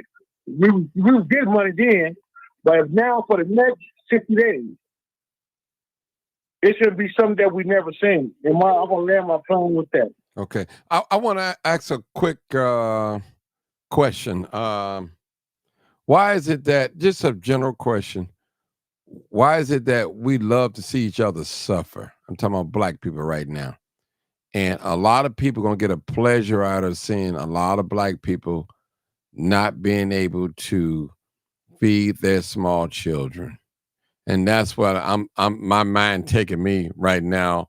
I understand they get their hair. I know they sell their stamps. And go ahead, P. Ray. Yeah. Go ahead. So the reason why people are going to be that way is because a lot of people like to make poverty look glamorous and bring comfort to their chaos. For example, you got the girls who are at the grocery store and they got 2 carts on the first. And, people who pay cash got a little bit of food. You know what I'm saying? So, yeah, that's where it comes from. But I don't think that that's only amongst us. I think that that's just a class issue, period. The middle class don't like to see the lower class enjoy anything. They feel like if you poor, you're not supposed to have nothing. And so even with people being able to just take their stamps and buy, some small luxuries, you didn't go to work for that. You're supposed to get the basics: milk, cheese, eggs, and meat. That's it. No sugar for you, which is why people are pushing for folks not to be able to buy junk food with they link. Not because, people are eating more junk food, but because people feel like if you are poor, you don't deserve that. That is a luxury. So that's why. But I think too that they finna give out a whole bunch of turkeys. It is campaign season, honey. Now P. Ray is running for Congress, and P. Ray don't got no turkey money. But my opponents got turkey money, so they're gonna be giving out turkeys. They're gonna be giving out ham. They're gonna be giving out cornmeal, eggs, milk, everything that you need to get your Thanksgiving dinner together. So fret not, Black Chicago, because the Democratic Party is about to subsidize your Thanksgiving for you. Sister, I will ask you one question now. I just asked you right there on the phone. Can you get 10 sisters? Like, you contact, I know she's a great sister name for Tree Stewart. Y'all get together, and because on the field, believe me, you're going to have to feed somebody, and this can get you out there. If you get some people who you can trust, and y'all get y'all some food trucks or flyers from black restaurants who do not mind donating. Like we think the same, they're going to donate food starting November 1st where we can fix food and you can be there and show yourself because I have a thing, but you is not getting that financial support because you get to understand APAC got their foot all up in Illinois, and if you run it, you know, for me as a former circulator for the President of the United States, President Obama, I know the game very well. And you do not have to be suffering for lack of it. The President know you, and those who want to see you win, believe me, you had that $1.5 million in your bag already. I guess that's food for thought. Can I answer your question, Mark? Go ahead. Can I answer your question? Go ahead. Or you got another call? Go ahead. To answer your question, why is it like that, man? Because self-hate and ignorance. Majority of the people that on the internet and that's pushing about, oh, they're going to cut our stamps off, they're going to do this on the 1st, and we ain't going to have no stamps because of what? They'll say because of what? We won't have none about what? Thanksgiving. A lot of them people ain't even thinking about the days before Thanksgiving. They so concerned about Thanksgiving that, you know, they blinded and ignorant about what about up until then. It's a lot of people. It's a lot of people. It ain't got to matter what their nationality creed is. There's a lot of people that's suffering right now, and we ain't got to the 1st. Oh, yeah, Mark. And also, y'all, let me put y'all up on this. It's very important. Y'all know as of November 5th, that also include the school lunch program, the CAP program, the kids in daycare. So they can run out of their food resources. And see, that's why I'm just trying to get back to this, y'all. The ones who are online, man, when you wake up in the morning, man, if you can, get with people, man. Like you said, brother, you the one said, and it was still hitting me to tell you, y'all, you get 10 brothers. I got 10 brothers. We got to make sure that our sisters and brothers who are here vulnerable, disabled, our elders, and we look at the ones who are all different types of health issues. And we also got to protect these young sisters and these mothers because I'm going to tell you, those who know what I'm finna say understand. Y'all remember back in the 70s how brothers used to go to A&P and get them big old red and black bags from Lay's quarters for like $1.99 and, you know, cheap ground beef and spaghetti. We call them back in the days on 43rd the spaghetti pimps, where they would be using kids, young girls, to do favors to get them something to eat. And this is what I'm trying to avoid because I'm seeing this go on now. You know, here a woman can't feed her kids. She got to feed with a duck buddy Willie, you know what I'm saying, just to get her kids something to eat. See, so all this kind of stuff and all this negative behavior, and once again, I got to always throw it at the first supposed to be the pillar of the community. I bet you in the morning, we can't go to 5 black churches from Minnesota to Milwaukee to Chicago to Naptown, and they have no emergency. They have no emergency funding. They don't have nothing set up. Now, the JDLs, if y'all do just a Jewish Defense League, they have a defense league for every entity, from A to Z. So they will never suffer life because what happened to them 75 years ago, they forgot it. But our people, we for some reason, we let a very few hands of people the Congressional Black Caucus, we got the Boulets, we elect those brothers and sisters who are supposed to be the ones that come tend you, lead us astray for the past 65 years. Some of us when we were born. So now, guess what? The time to see what they're going to do. The Congressional Black Caucus, they got their check today. And not one black person said nothing. When that white woman said today on TV, we using this for leverage. Man, I could have went through the TV. So they playing games.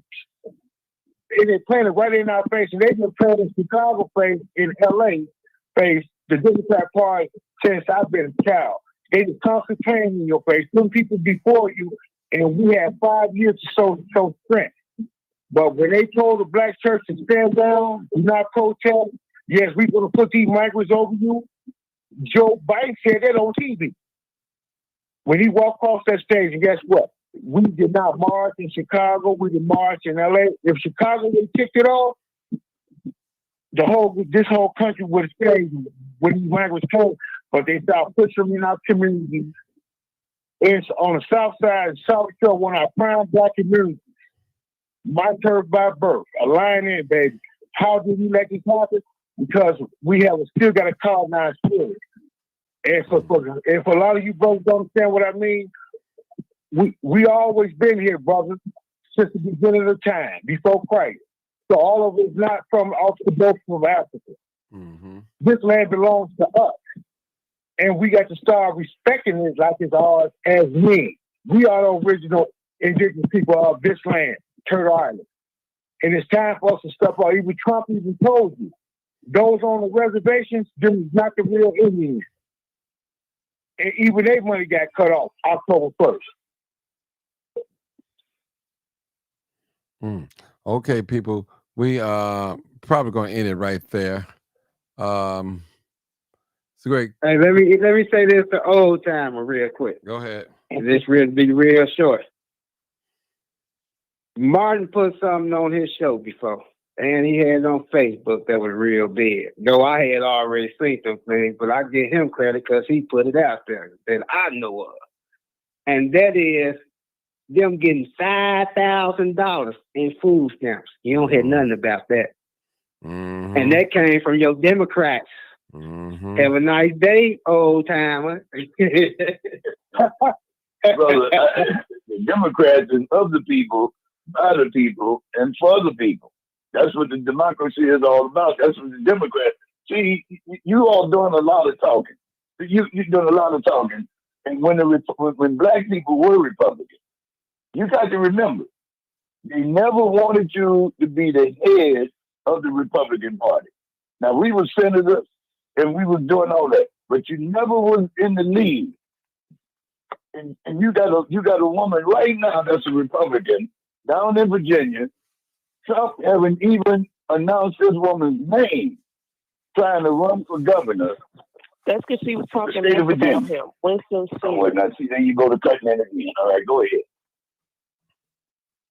Not just say her name, Winston Sears, and when you talk against the president, he ain't got no loyalty for you. He don't owe her nothing. Oh, okay. He didn't know J.D. Vance anything neither, but he got him. He got him, and for the nerve of them to go against immigrants, and this man married to an immigrant. Trump married to an immigrant. I mean, what's going on here? Now, when black people were Republicans, they married so that they become citizens. They married so they become citizens. Okay, all right. My point is this. I think you got Brandon Johnson in your house. No, my point is this. That when you were Republican, they never wanted you to be the head of the Republican Party. And they will never have you to be the head of the Republican Party. You always was just a member, and that was it. Now, black people have surged to the forefront because the Republican Party turned its back on black people. So Martin Luther King, even though Martin Luther King's father was a Republican, he later switched to the Democratic Party. Okay. You got to go back and read that.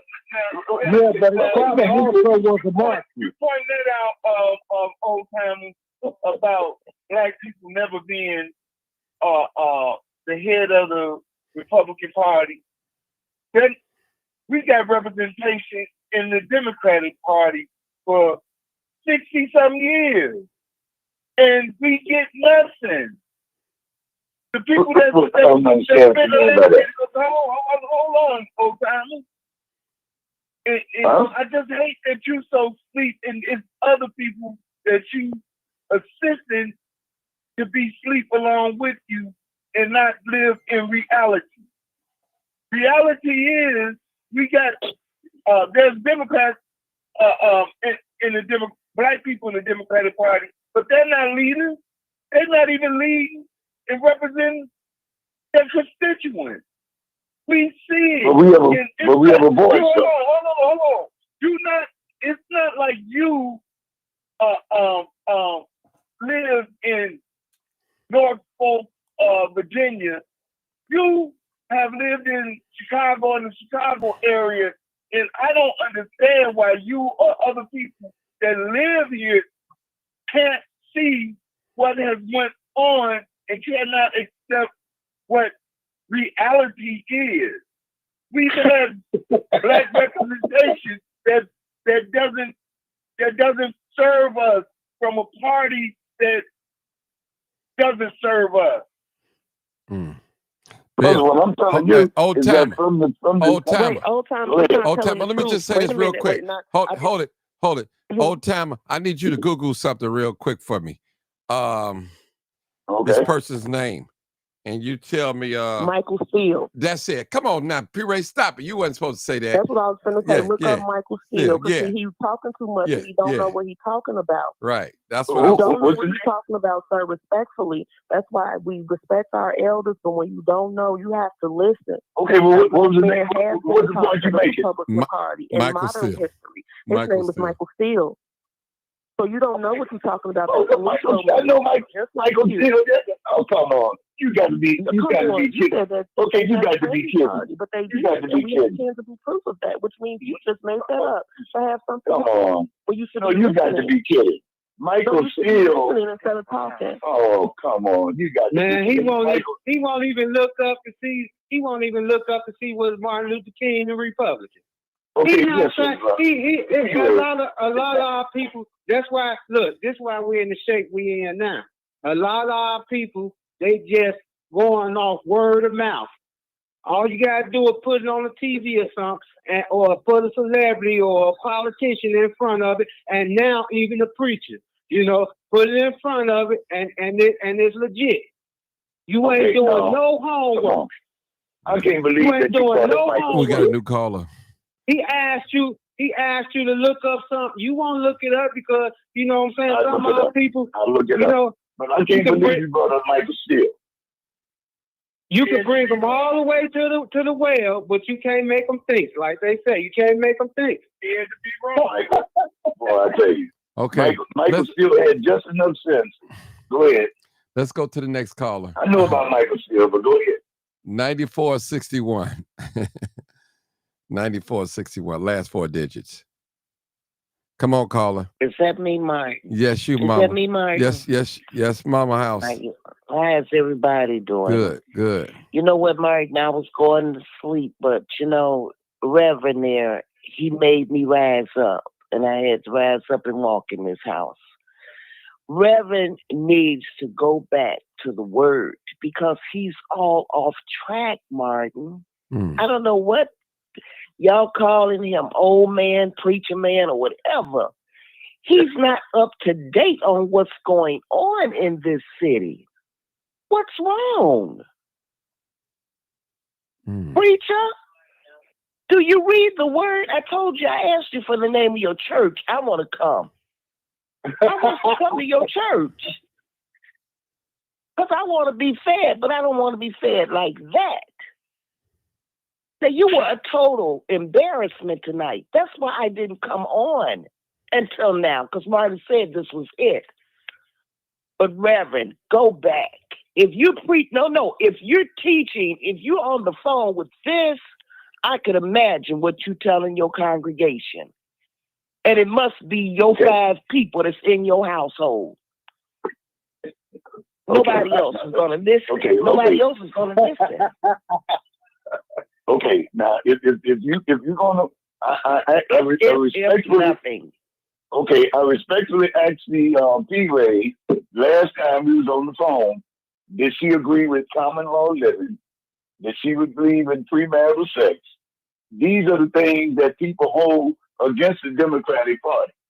Now, when you get away from that, when you get away from those things and try to associate that with the church, those are just throw-in topics. They come up every 4 years. We already know that people at the age of consent, hey, they fight for their laws. They fight for their rights. It's not easy to give up their rights.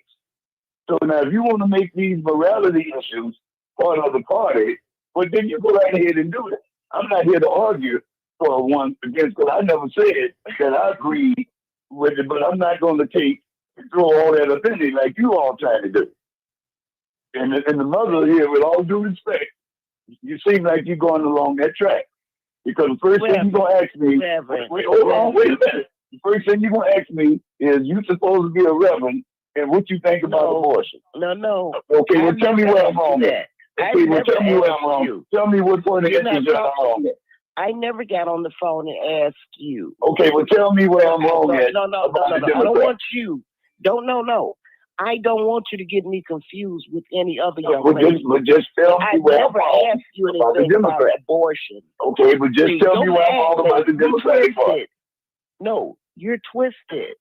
And you got to listen to people. Okay, where am I twisted at? Tell me where I'm twisted. Because you're asking me about getting on the line talking about. No, just tell me where I'm twisted at. That was just the point that I made. Just tell me where I'm twisted at.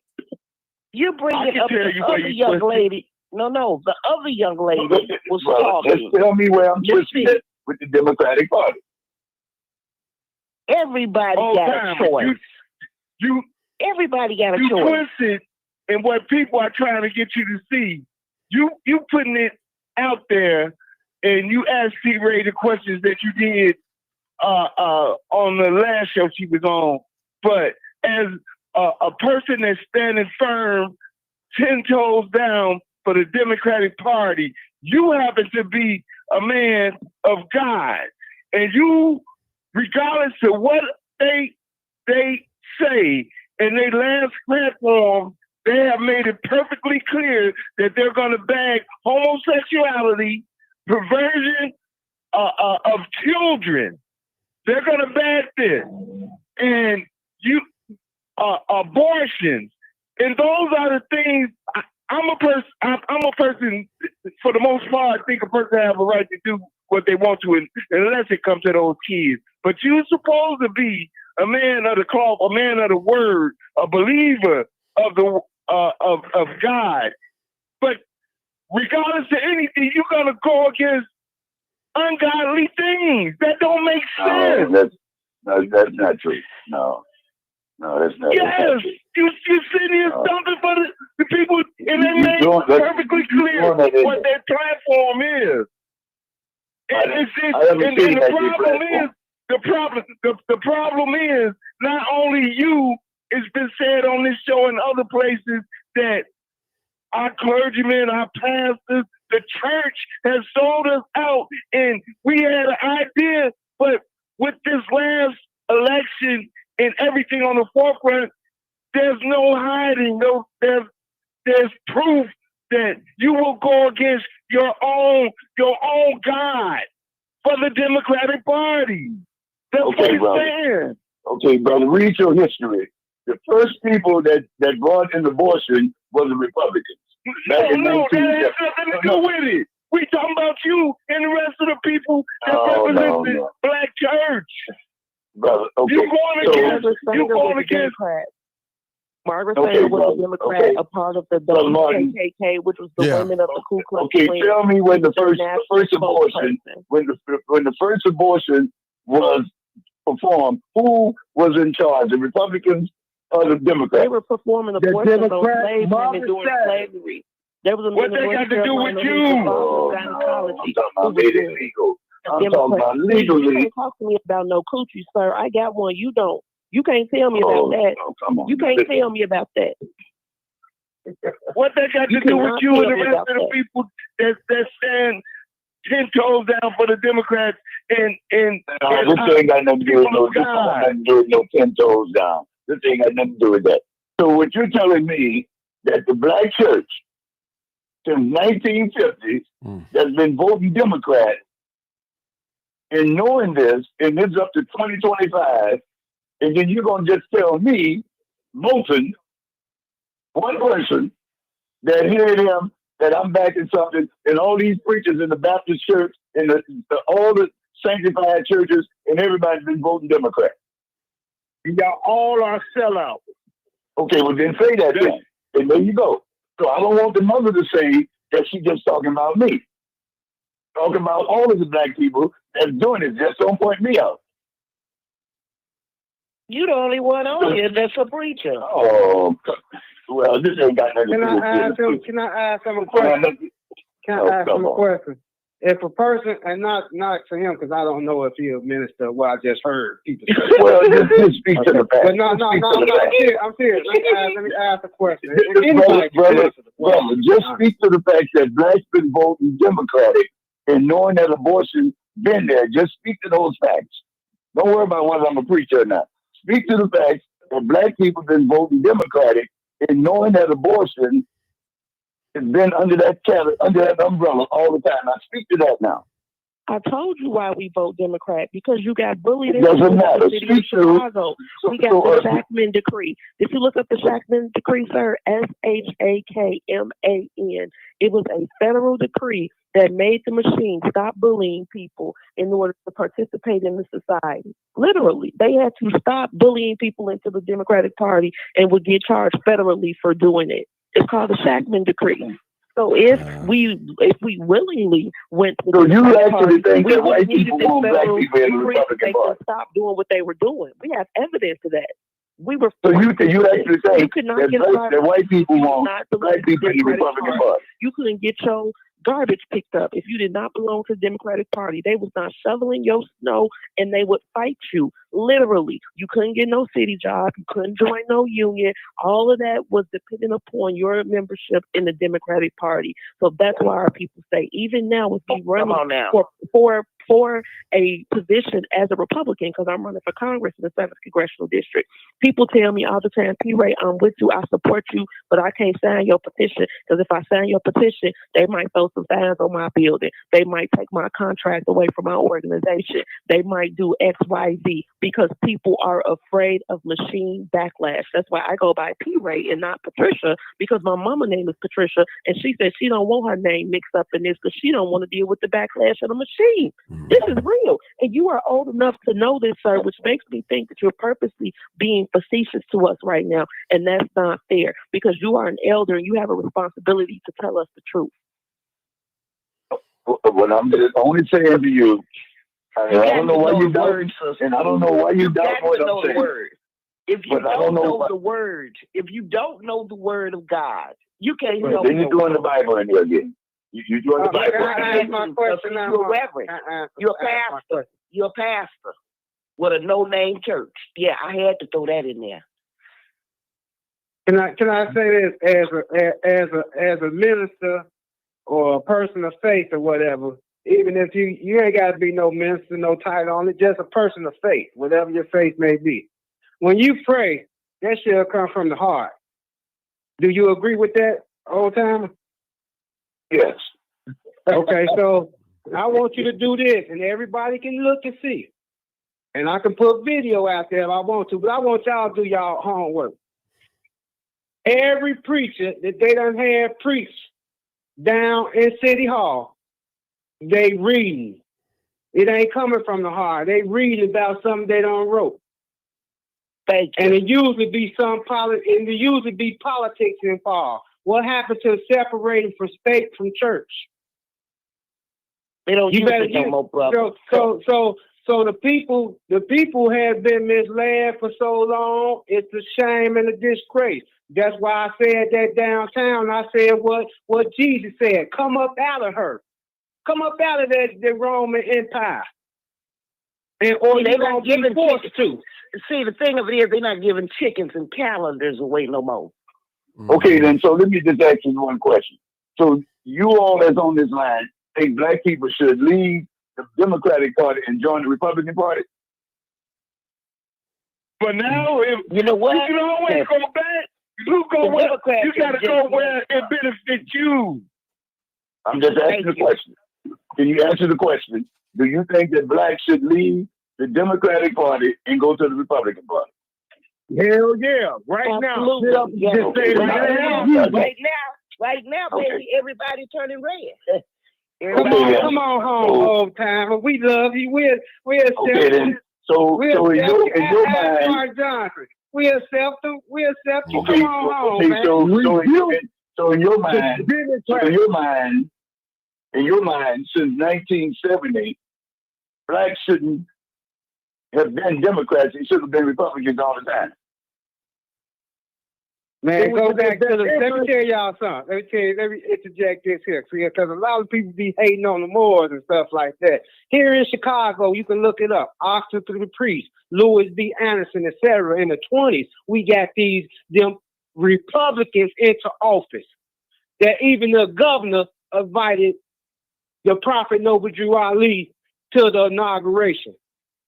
It's all in the readers. Tell them to open up their archives, go look and see. It was all in the newspapers, etc., because they was coming back to our temples, thanking the prophet for getting them into office.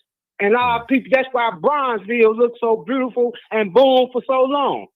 With Binga Bank, etc. Look up and do the research. That's why they ain't showing me, because I know some things. Okay, wait, hold on, brother, hold on, that ain't true. Because, that ain't true now. Because I'm saying what ain't true. Look, Martin, you can do a special, Martin. You can do a special. Stop saying what ain't true. Stop saying what ain't true and go do your homework. I know it ain't true. 100%. Because you supposed to know what Drew Ali came from North Carolina here, brother. My family was already here, and Bronzeville was already standing since 1893. And he was born in 1895 in North Carolina. He wasn't born in 1895. Do your homework and just trying to talk about something that you don't know. Man, this stuff is documented in these people's museums. It's documented in newspapers, etc. I'm coming off facts. I ain't going off no hearsay. That's why I say do your research. Anybody that's listening to this, they can replay everything that I said out my mouth, etc., and they can do their homework and research, and they'll see what I'm saying is a fact. And if you want to challenge me, you can challenge me on. Man, you can challenge me, Mark. Let's put it like this, Mark. Let's put it like this, Mark. Everything I said out my mouth. Stop trying to talk over me, man. Everything I said out my mouth, Mark, I will pay you. We can do a debate. I will bring every proof of anything. If you don't want to do your homework, I'm going to do it for you. And we can have a debate on it. Stop trying to put your ideology or belief or something like that. I'm going off facts. Brother, my ancestors been here before the Moors. So, okay, let me tell you something. Your ancestors been here before the Moors, right? When your ancestors come here? My ancestors ain't never left. We always been here since the beginning of time. When was your ancestors born here? My ancestors were born here 1100, 1200, 13, 14, 15, 16. We are the indigenous Louisiana Choctaw. Now you do your research. Okay. Let me say this here. Choctaw was a tribe. Wichita, Mohawk, etc. Those were tribes. What was the nationality of them tribes? Do y'all homework now. What was the nationality of them tribes? And then the earliest date you said was the 1100s, right? Our people, more blacks was here before the 1100s. We the ones that crossed the Atlantic Ocean, etc. when the land was together. I can go back to the beginning document. We call ourselves Asiatics. We got another caller. That's why they stopped letting the rappers say Asiatics in the rap. You come up in the 80s and things like that, they were saying Asiatic. I know history. The Sephardic Moors didn't get here to the 1492, brother. Man, the Moors been here before 1492. No, that was Abu. Man, 1492, they just come out of the Moorish Empire. The Moorish Empire, and look, this how ignorant you is. And let me explain it with all due respect. For all due respect. In 1492, Queen Isabella and King Ferdinand say dread the Moor who hair is locked. That's where the term dreadlocks come in, like Martin got on his head. That's where that come in. They say black a Moor. That's what he said. And where where was the Moroccan Empire? It covered all of about 1/4 of the globe, and that was parts of Europe into Russia. But everywhere else was calling themselves Moroccans, the Moroccan Empire. Now look it up. I know what I'm saying is fact. Okay, brother, let me take this last call. I got another caller, y'all. I have another caller. Yes, sir. Okay, 2 more calls. Man, y'all got it. I'm sleepy, but that's okay. I'm trying to hang on in there because I can't be mad at y'all. I came on here late. You're on fire. Yeah, Mark. Okay, let's take this call. Let's take this. I to have this debate with anybody. Okay, let's take this and call. I've been watching even more giving bad history or what's the name. I got factual documents. More real news. Let me take this caller. To know anybody. Let me take this caller. Okay, area code 872. Caller, let me hear you. 872. Yes, sir. All right. Yeah, this y'all brother Jordan from Chicago. Yes, sir. What up, man? Lad on cutting my nose. Yes, sir. Tell the truth, sir, man. Going into the shame the yes, sir. devil. Go ahead. The devil. Yes, sir. Hey, man, listen, man. The food stamps gone. And then remember on 75th and South Shore Drive when ICE just rappelled down from the Black Hawk helicopters and they had your grandmama on Lakeshore Drive barefoot with the little black babies. Hey, that's why the Hebrew Israelites be yelling and cussing everybody out. Cause like we've been trying to tell y'all, like, look, man, the white man finna come out the sky on BS, but everybody couldn't understand it because we was cussing. They wasn't used to nobody cussing with the Bible. But we was trying to warn you and tell you that the food stamps finna get cut off, that the white man finna jump out the sky on BS with your grandmama and your grandchildren, your son. But nobody wanted to hear that part because it was too rough for them. But now you feeling it and now you seeing it and you perplexed and you confused and don't know what to do.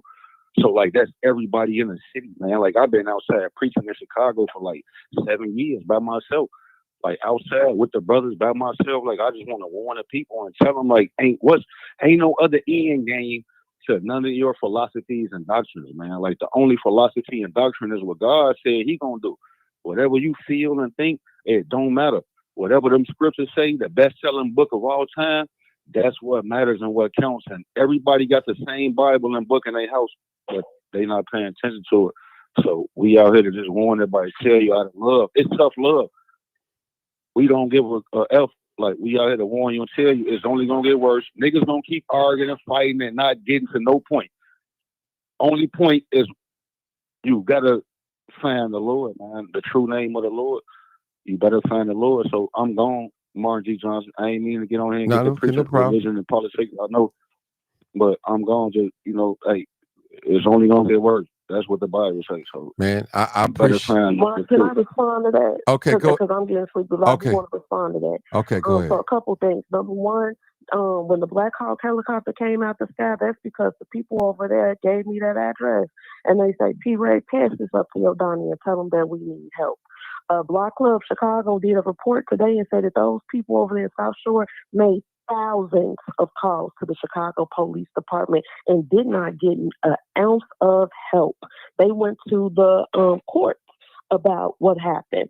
Anthony Beal, who's the alderman, went there and said this wouldn't have happened if the city would have responded. The judge said the feds are here because the city did not respond. Black people was not standing naked on Lakeshore Drive. No babies was zip tied. We ain't got no pictures of that whatsoever. But we do have videos from people who were there who said that woman that they said, the woman that said that they put the gun in her face and all that woman was a squatter living in the electrical room with her boyfriend. She had been banned from the building. They cleaned her up and put her in front of the cameras. They don't got no pictures whatsoever. We got Hey, I did. Excuse me. I can interrupt you.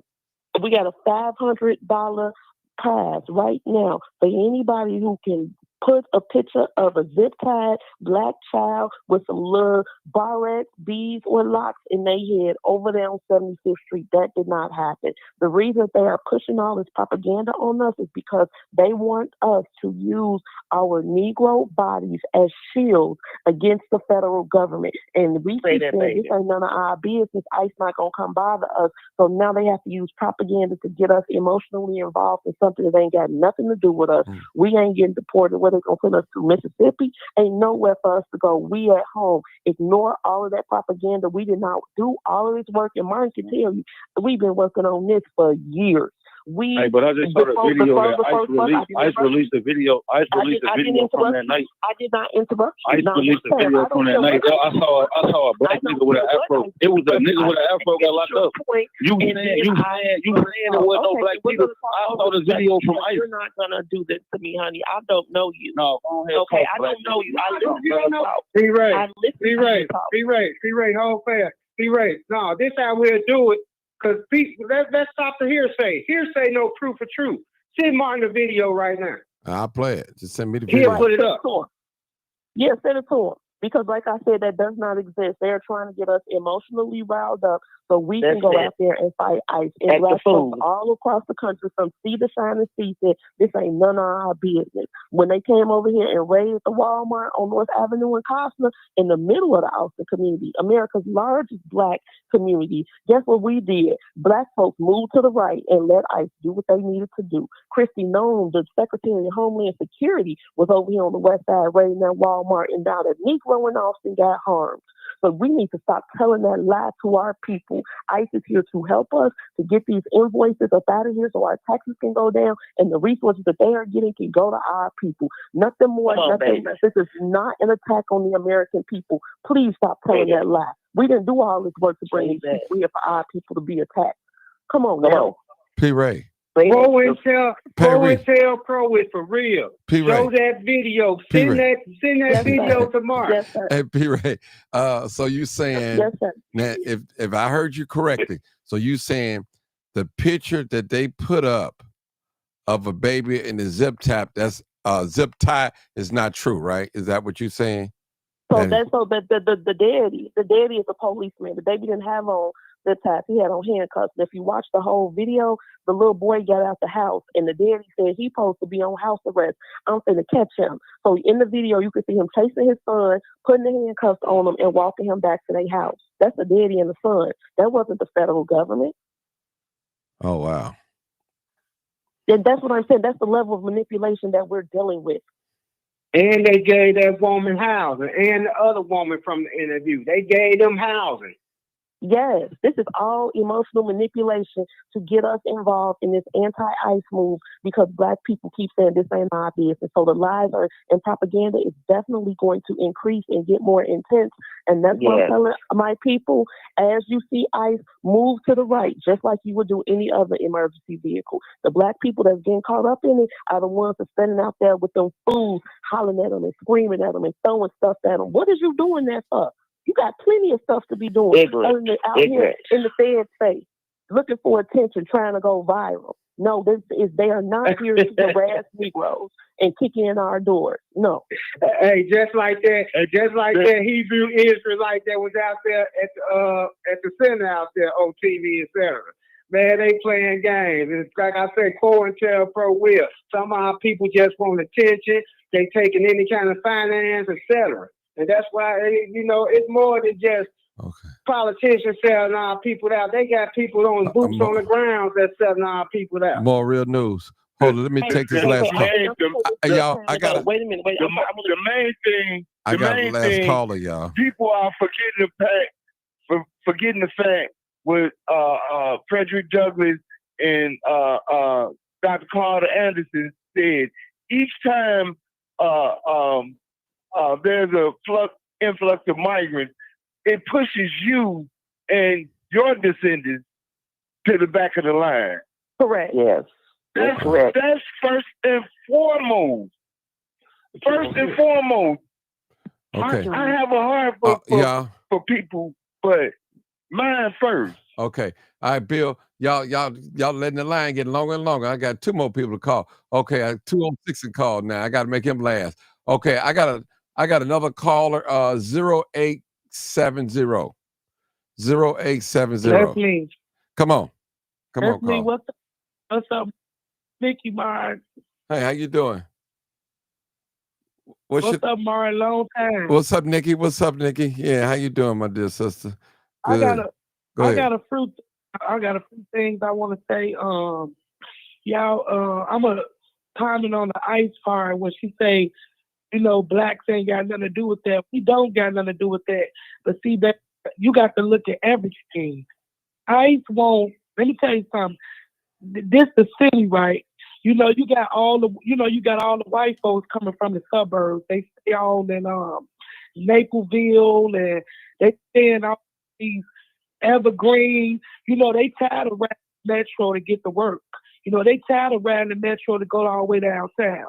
So if you look at 63rd, the Woodline area, I've been around the Woodline area all my life, born and raised. We used to can get a 1-bedroom apartment for $500-$600.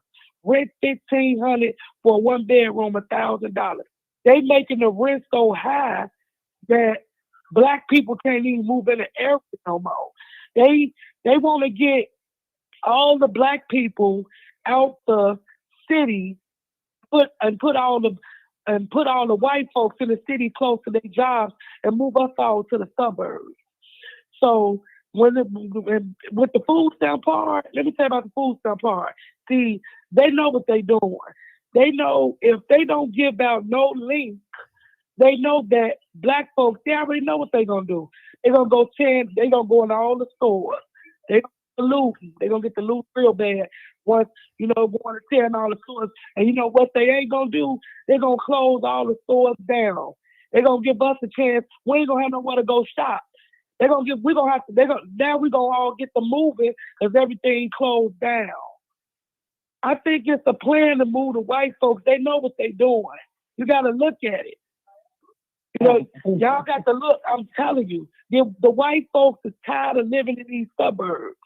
They want to get close to their job. Look how they're fixing it. You got to look. But the rent going up, sweetheart, because the property tax is going up. And the reason that the property tax is going up is because we funded and subsidizing the illegals. So, yeah, property tax is going up, so rent and mortgage is going up. Let me tell you one more thing, baby. These landlords, they're not even taking Section 8. They're not taking they don't even want Section 8. If you look at me, I've been on Eberhard. My mama done been on Eberhard for years. I ain't never in my life seen no white man walk down 53rd in my life with a puppy. I never seen that in my life. I see so many white people walking up and down 53rd Street. I ain't never seen that for 40-some years I've been around here. Now, just give it 2-3 more years. You will see the difference. They moving all the black folks to the suburbs. I'm telling you. And then when they loot, when they don't give out them stamps, and they loot, they gonna shut all these stores and shit down. We ain't gonna have nowhere to go to. We're gonna have to move out of Indiana somewhere, and they gonna keep all the stores and shit shut down. And when they start fixing them up, that's when all the white folks gonna come in. Yeah, they know what they doing. You got to sit back and watch. I'm telling you. But and interject real quick. Hurry up, brother. I got another for call. Y'all again. Let me say this: they're gonna have the National Guard guarding them stores. Oh, baby, ain't nobody finna be in them stores. Let me tell you what the police. I was one day when they was looting. A couple of years ago, the motherfucking police was standing right there telling people, get your shit and get up out of there. I was on 111. They didn't do a goddamn thing. I ain't got to watch your cussing, baby. We've been good. I'm sorry, yeah, Mark. Okay, all right. I'm sorry, Mark. They didn't do that. But let me tell you what they did do. They had the bridges raised up for downtown. They had the bridges. And remember when Lori was in? They was protecting Michigan City. They had the bridges raised up where you couldn't even get down there. That's right. They had the bridges raised up, but they didn't have nothing raised up in our city. On 63rd, you went in every store from 63rd to 111, but on Michigan Avenue, you couldn't get down there, baby. The bridges was raised up. Come on now. Mm-hmm. Y'all got to watch. They had the bridge. Martin, am I lying? You're not lying. They let them bridges up down on Michigan Avenue. Yeah. But hey, Nikki, Yeah. let me take this. Let me take this last caller, please. Okay. All right. Okay. 206. 206. Come on, 206. Hey, man. Oh, Hey. man. Y'all got a dynamite show tonight. Man, Let's go ahead, 206. yeah. I was trying to quit, but y'all keep going. Go ahead. Go ahead. Oh, man. I'm going to make it quick and I'm gone. Two things. Number one, say a prayer for Old Timer because y'all didn't wore his behind out tonight. Old Timer probably regretting he ever picked up a telephone. But the other thing I want to say, and I'm gone, the brother with the kid with the zip tie, that was a spoof video. That wasn't a real video. But check this out. Here's a couple for you. We got to watch out for this. This is the Independent out of the UK.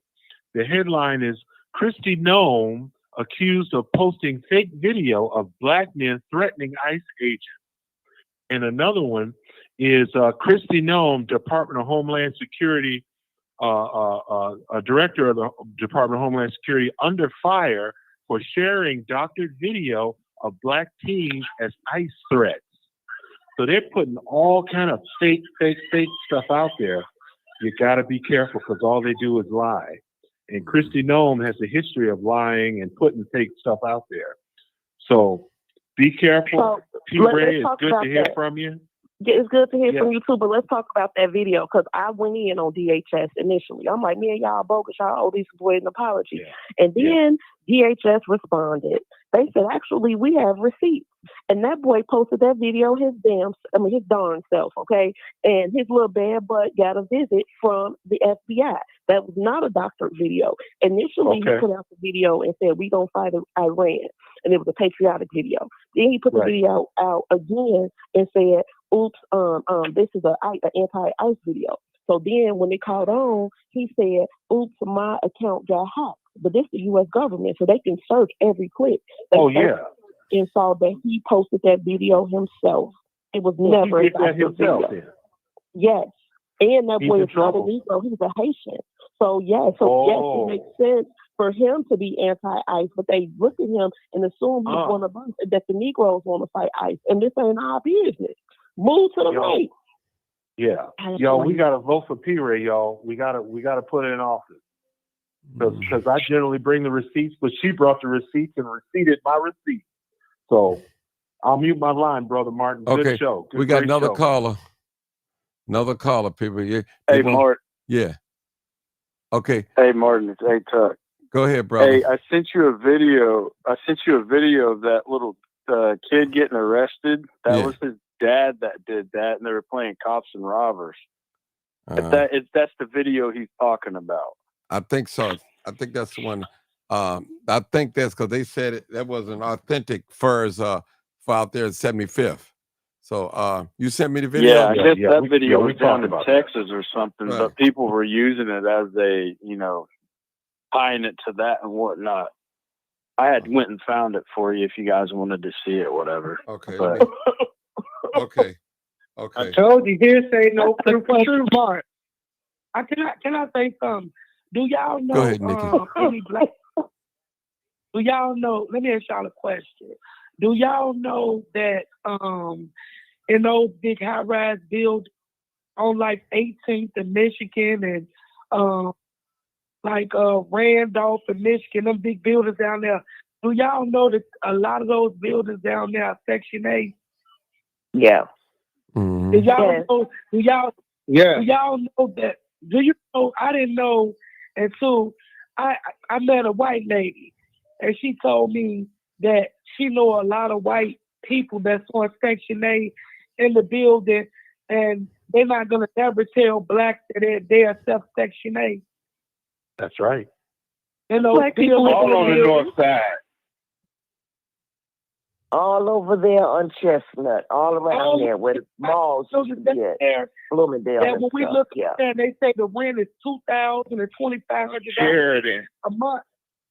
Some of them are Section 8 buildings that they won't even let black people move in. Yeah, they also some people may remember the super voucher. Right. That's why they able to afford them places. Okay, Zoe's mother was given a super voucher. You see, she was getting, and I know I've done an interview. I was there, witnessed everything. She was given a super voucher, and she was staying there. Remember in the beginning, Zoe kept saying on the mic, "She stay over in Streeterville. I stay over in Streeterville." I need y'all because her mother had a super voucher. Okay, hold it. They're giving them super vouchers. Hold it, y'all. Let's. I got the video, but I'm not gonna play the sound because they got music, so I don't want to get strike. But y'all see the video is right up on the screen. Right. And you could tell that's not Chicago. I already know that. I can look at that. That's not Chicago. No. That's not Chicago. Look at his back. That's the video. that shirt sleeve. No. Yeah. That's not even Chicago. Do you think that that the benefits for November 1st, do you think that they're gonna give out the benefits for November 1st? I think so. Well, I don't say, let me just say this. I believe that they're going to give the benefits, but it's just a delayed. Delayed means it's not going to be on time. So that could be a month, a week, or 2 weeks, 3 days, 4 days late. It could be, it's a delayed. It didn't say he wasn't going to get it. It could be the next day, right? Yeah, it say delayed. White folks on stamps. There's more white folks on stamps than black folks. And when white folks get mad, it get crazy. They not going to let them get upset. When they can't feed their families. Because, a lot of people here is that's how they feed their family off EBT. What do you think that they're supposed to do? Well, let me just say this. A lot of people don't care about other people feeding their families. They figure people have a stigma on people that's on EBT. They figure they lazy, they don't want to work, they pass it from generation to generation and all that. So some people don't care. They just don't care if the babies eat or not. To be honest with you, I don't mean to be sounding rude, but some people don't care. I'm talking about people that look like you and me, Nikki. I knew you before you was born. So, some people don't care. They brutal with it. They brutal. They don't care about no babies not eating. That's right. And my stamps were turned off on the Biden. That's for real. Mm-hmm. No, you got people that think that way, Martin. And it's sad that they look down and think that getting stamps is a problem for anybody. I don't care. I've seen abuse of it. But what people don't realize is they take away all of the SNAP and EBT cards. It's not going to put not one red cent extra in the taxpayer's pocket. Not 1 cent. Mm-hmm. They're not going to give you take nothing off your car registration sticker, nothing. If they cut it all off. So there's money that's allotted. I think they're playing a very dangerous game by not giving them food stamps away November 1st. Once people feel like they ain't going to get their stamp, I feel like the city is like in risk because people are going to get to go in the stores and all types of stuff go down. See, the problem with that, Nikki, okay, y'all black people, you can come on in the hood and destroy all your stores, and you ain't coming out here with them white folks. Going out to Alsop and try to pull that in Oak Forest and come on now, and Midlothian. You're gonna be a dead person. Talking about my baby gotta eat. You can pull that stuff with them Arab stores in the city and all other stuff, but come out in these suburbs and see what happened. I'm telling you, Berwyn and all them suburbs, they ain't going for none of that. Blue Island. No, and the grocery prices don't go down. Yeah. When those Arab stores was black, this would have never been a problem because as long as they held off, everybody would have still ate. Mm-hmm. Well, y'all get ready they don't get their food. If them food stamps don't kick on, Well, y'all listen, already know what well, time I it is. tell you one thing. They got some place for them. They got the jails. They got the hospitals and the cemetery waiting on plenty of people. They got plenty of room. Come on, Mark. I'm just being honest with you. I love my black people. Yeah. I love my black people. But listen, y'all have to be careful. Now, it's easy for me to say because I ain't got no little bitty babies. But I know you got to do what you got to do, but you got to be careful. You have to be careful because you're not going to come in the suburbs with that stuff. I'm telling y'all. Right, and then when these people get arrested, they're gonna be without their children. Yeah, that's what I was saying. They better think about that there. Yeah. When you got a sick soul at home, and they say they hungry, you ain't got nowhere to provide, baby, it's a different story. Mm-hmm. It's a different story, and I hate to say it like that, but it's a lot of people out here disabled, elderly, black, and they depends on that. They better hit that food pantry. Well, right. Food pantry. Right now, that what I'm hearing in the streets and on this show, this ain't the time to go loot and put yourself out there, because one thing we know from this show and history, crime pays. They banking on black people to get out here and do that. And then that turns all the focus, that takes all the focus off of what's at hand. And now the black people are rising up about their food stamps. And now nobody. Okay. If we doing it, the police. Well, let me say this. Nobody, no police. Mama House. What did we do the last time there was a shutdown? We didn't have to run in those stores. We made away, didn't we? What did we do the last time it was shut? All you got to do is have some flour.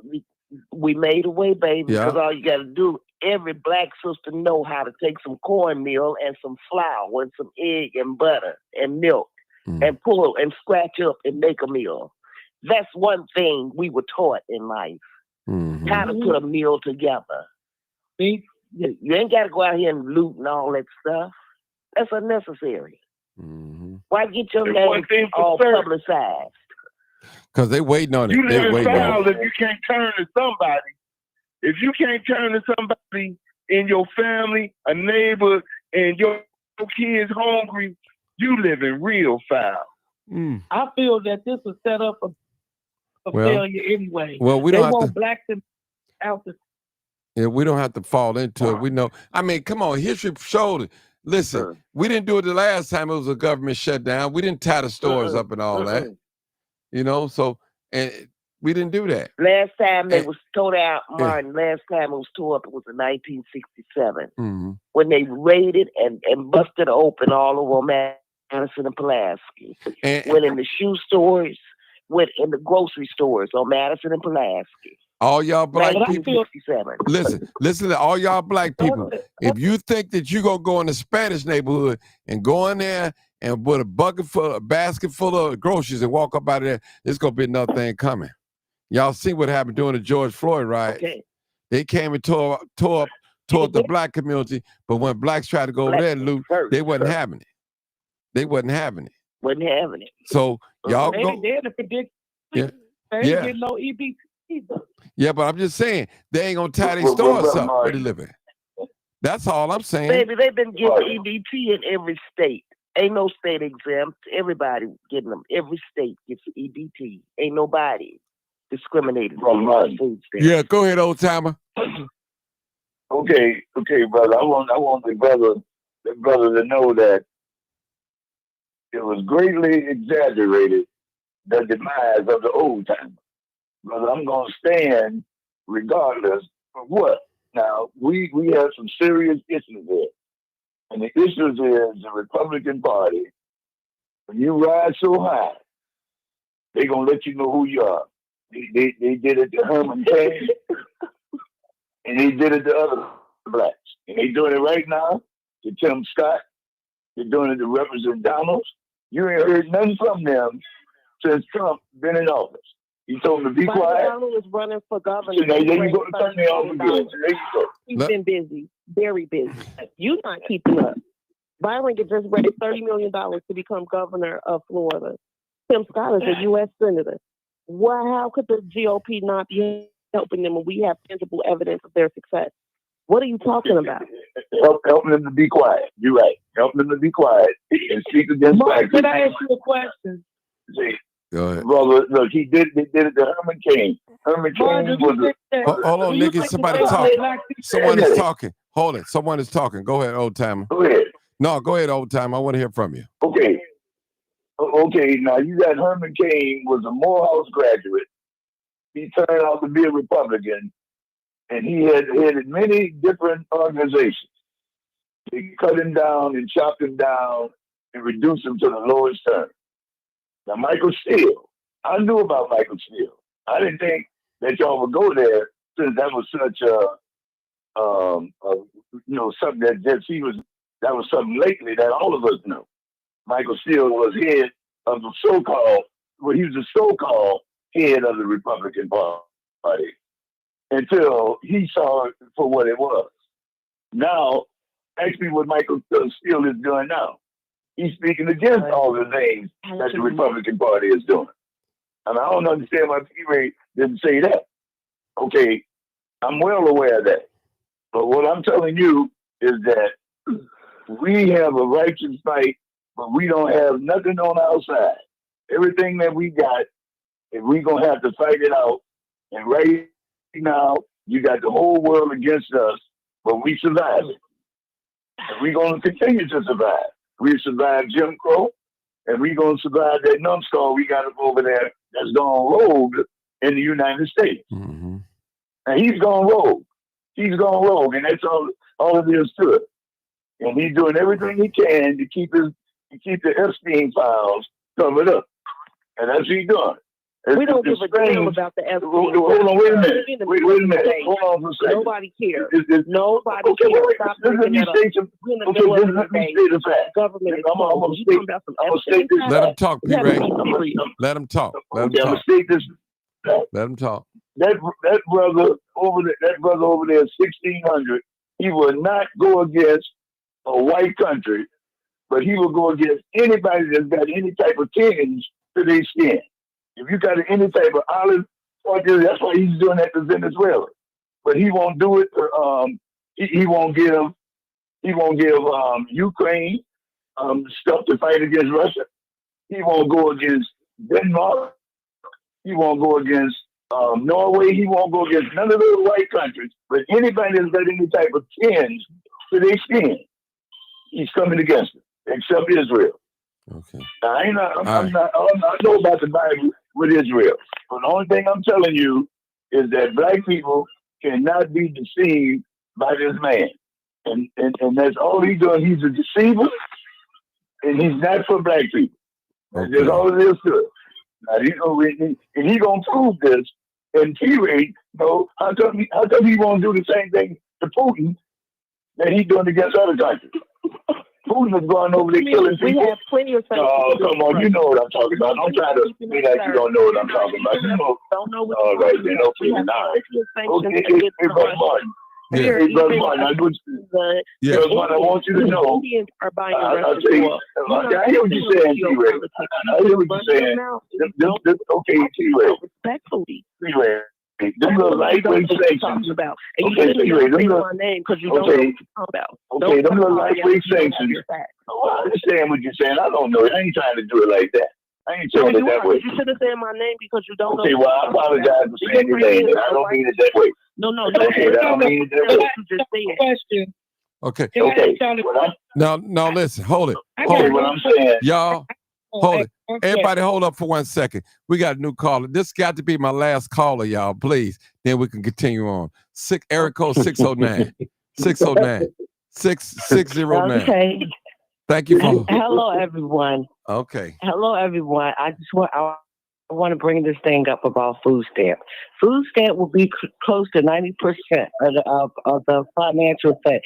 If they take food stamp, not only the recipient is going to be affected. Don't you know all the corner stores, nobody's using cash. They got to eat in the suburban area. They go out there to the markets, Whole Food stores. The farmers would suffer because nobody's going to be able to buy their chicken. They can't afford it. So the food stamp recipient, it's a whole lot, will come and actually get down to the protest and get to that White House. These white people in the suburbs, black people go up there and use their food stamp. All the corner stores, and then the government, I think, pay like 50-something cents on each dollar of a food stamp. That's corner stores. That's where they make their money.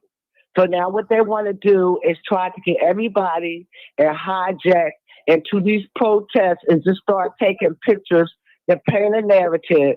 Believe me, the black people that's on food stamps, I don't care if they start a bank or whatever, it might be delayed. But it ain't gonna be nothing like that. Because what store is gonna be able to survive all that money coming from welfare recipients? So y'all ain't have to worry about that.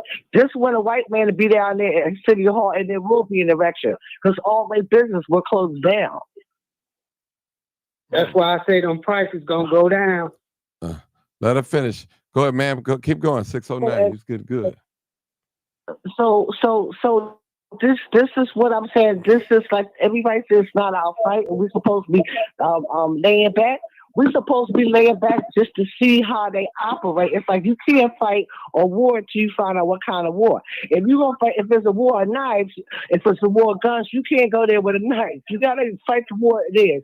So we do know it's target because it's all in our area. But I'm telling you, the government gives them, I think it's 51 cents each dollar that they spend at the corner store. So that's going to shut down all the business and stuff. It's just a delay for uprising. It's just another tactic that they're doing out here. Because, like I said, we won't have to fight. These business owners or whatever, they'll get down there with the government. Okay, and another thing that I like that she said about the city, that is a domino move. It's a lot of foreigners that over in other countries online, they own it's a Chinese guy that own where my sister lives, the whole block, and he's out in China. So a lot of them are investing over here. They buying a property or whatever. So and this is why they going with as far as taking people homes and stuff, the over taxes, high taxes, whatever. So normally, if the bank don't buy it back, it's a lot of foreigners out here. So they want the property, and that's correct. So, but we don't have to worry about that. If they got to do food banks, the kids ain't gonna starve. It might not be what you want, lobster and all that stuff you bought off of food stamps, but they're gonna have to take care of these kids, and it's just something temporary. It's a politician move. Okay. All right. Listen, Nikki, ask your question so I can go. Your question. Yes, I just want to ask everybody this. Have y'all ever, this don't have nothing to do with food stamps, but I just been noticing this for a long time, for many years.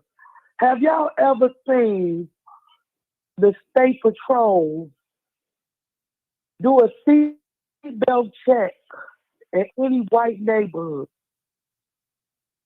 Every time I see them do it, I ain't never seen it in my life.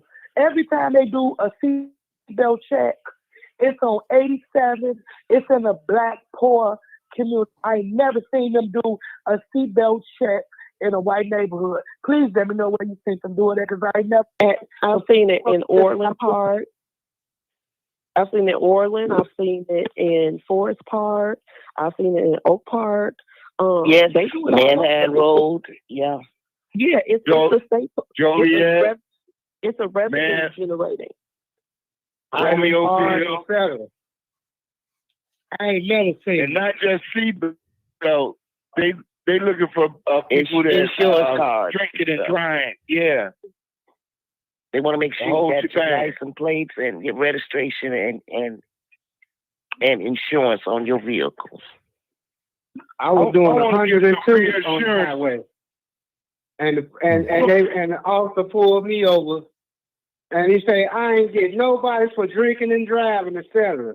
And I had all my insurance, everything. I wasn't under influence or nothing. And he said, "Since I ain't gonna even write you a ticket."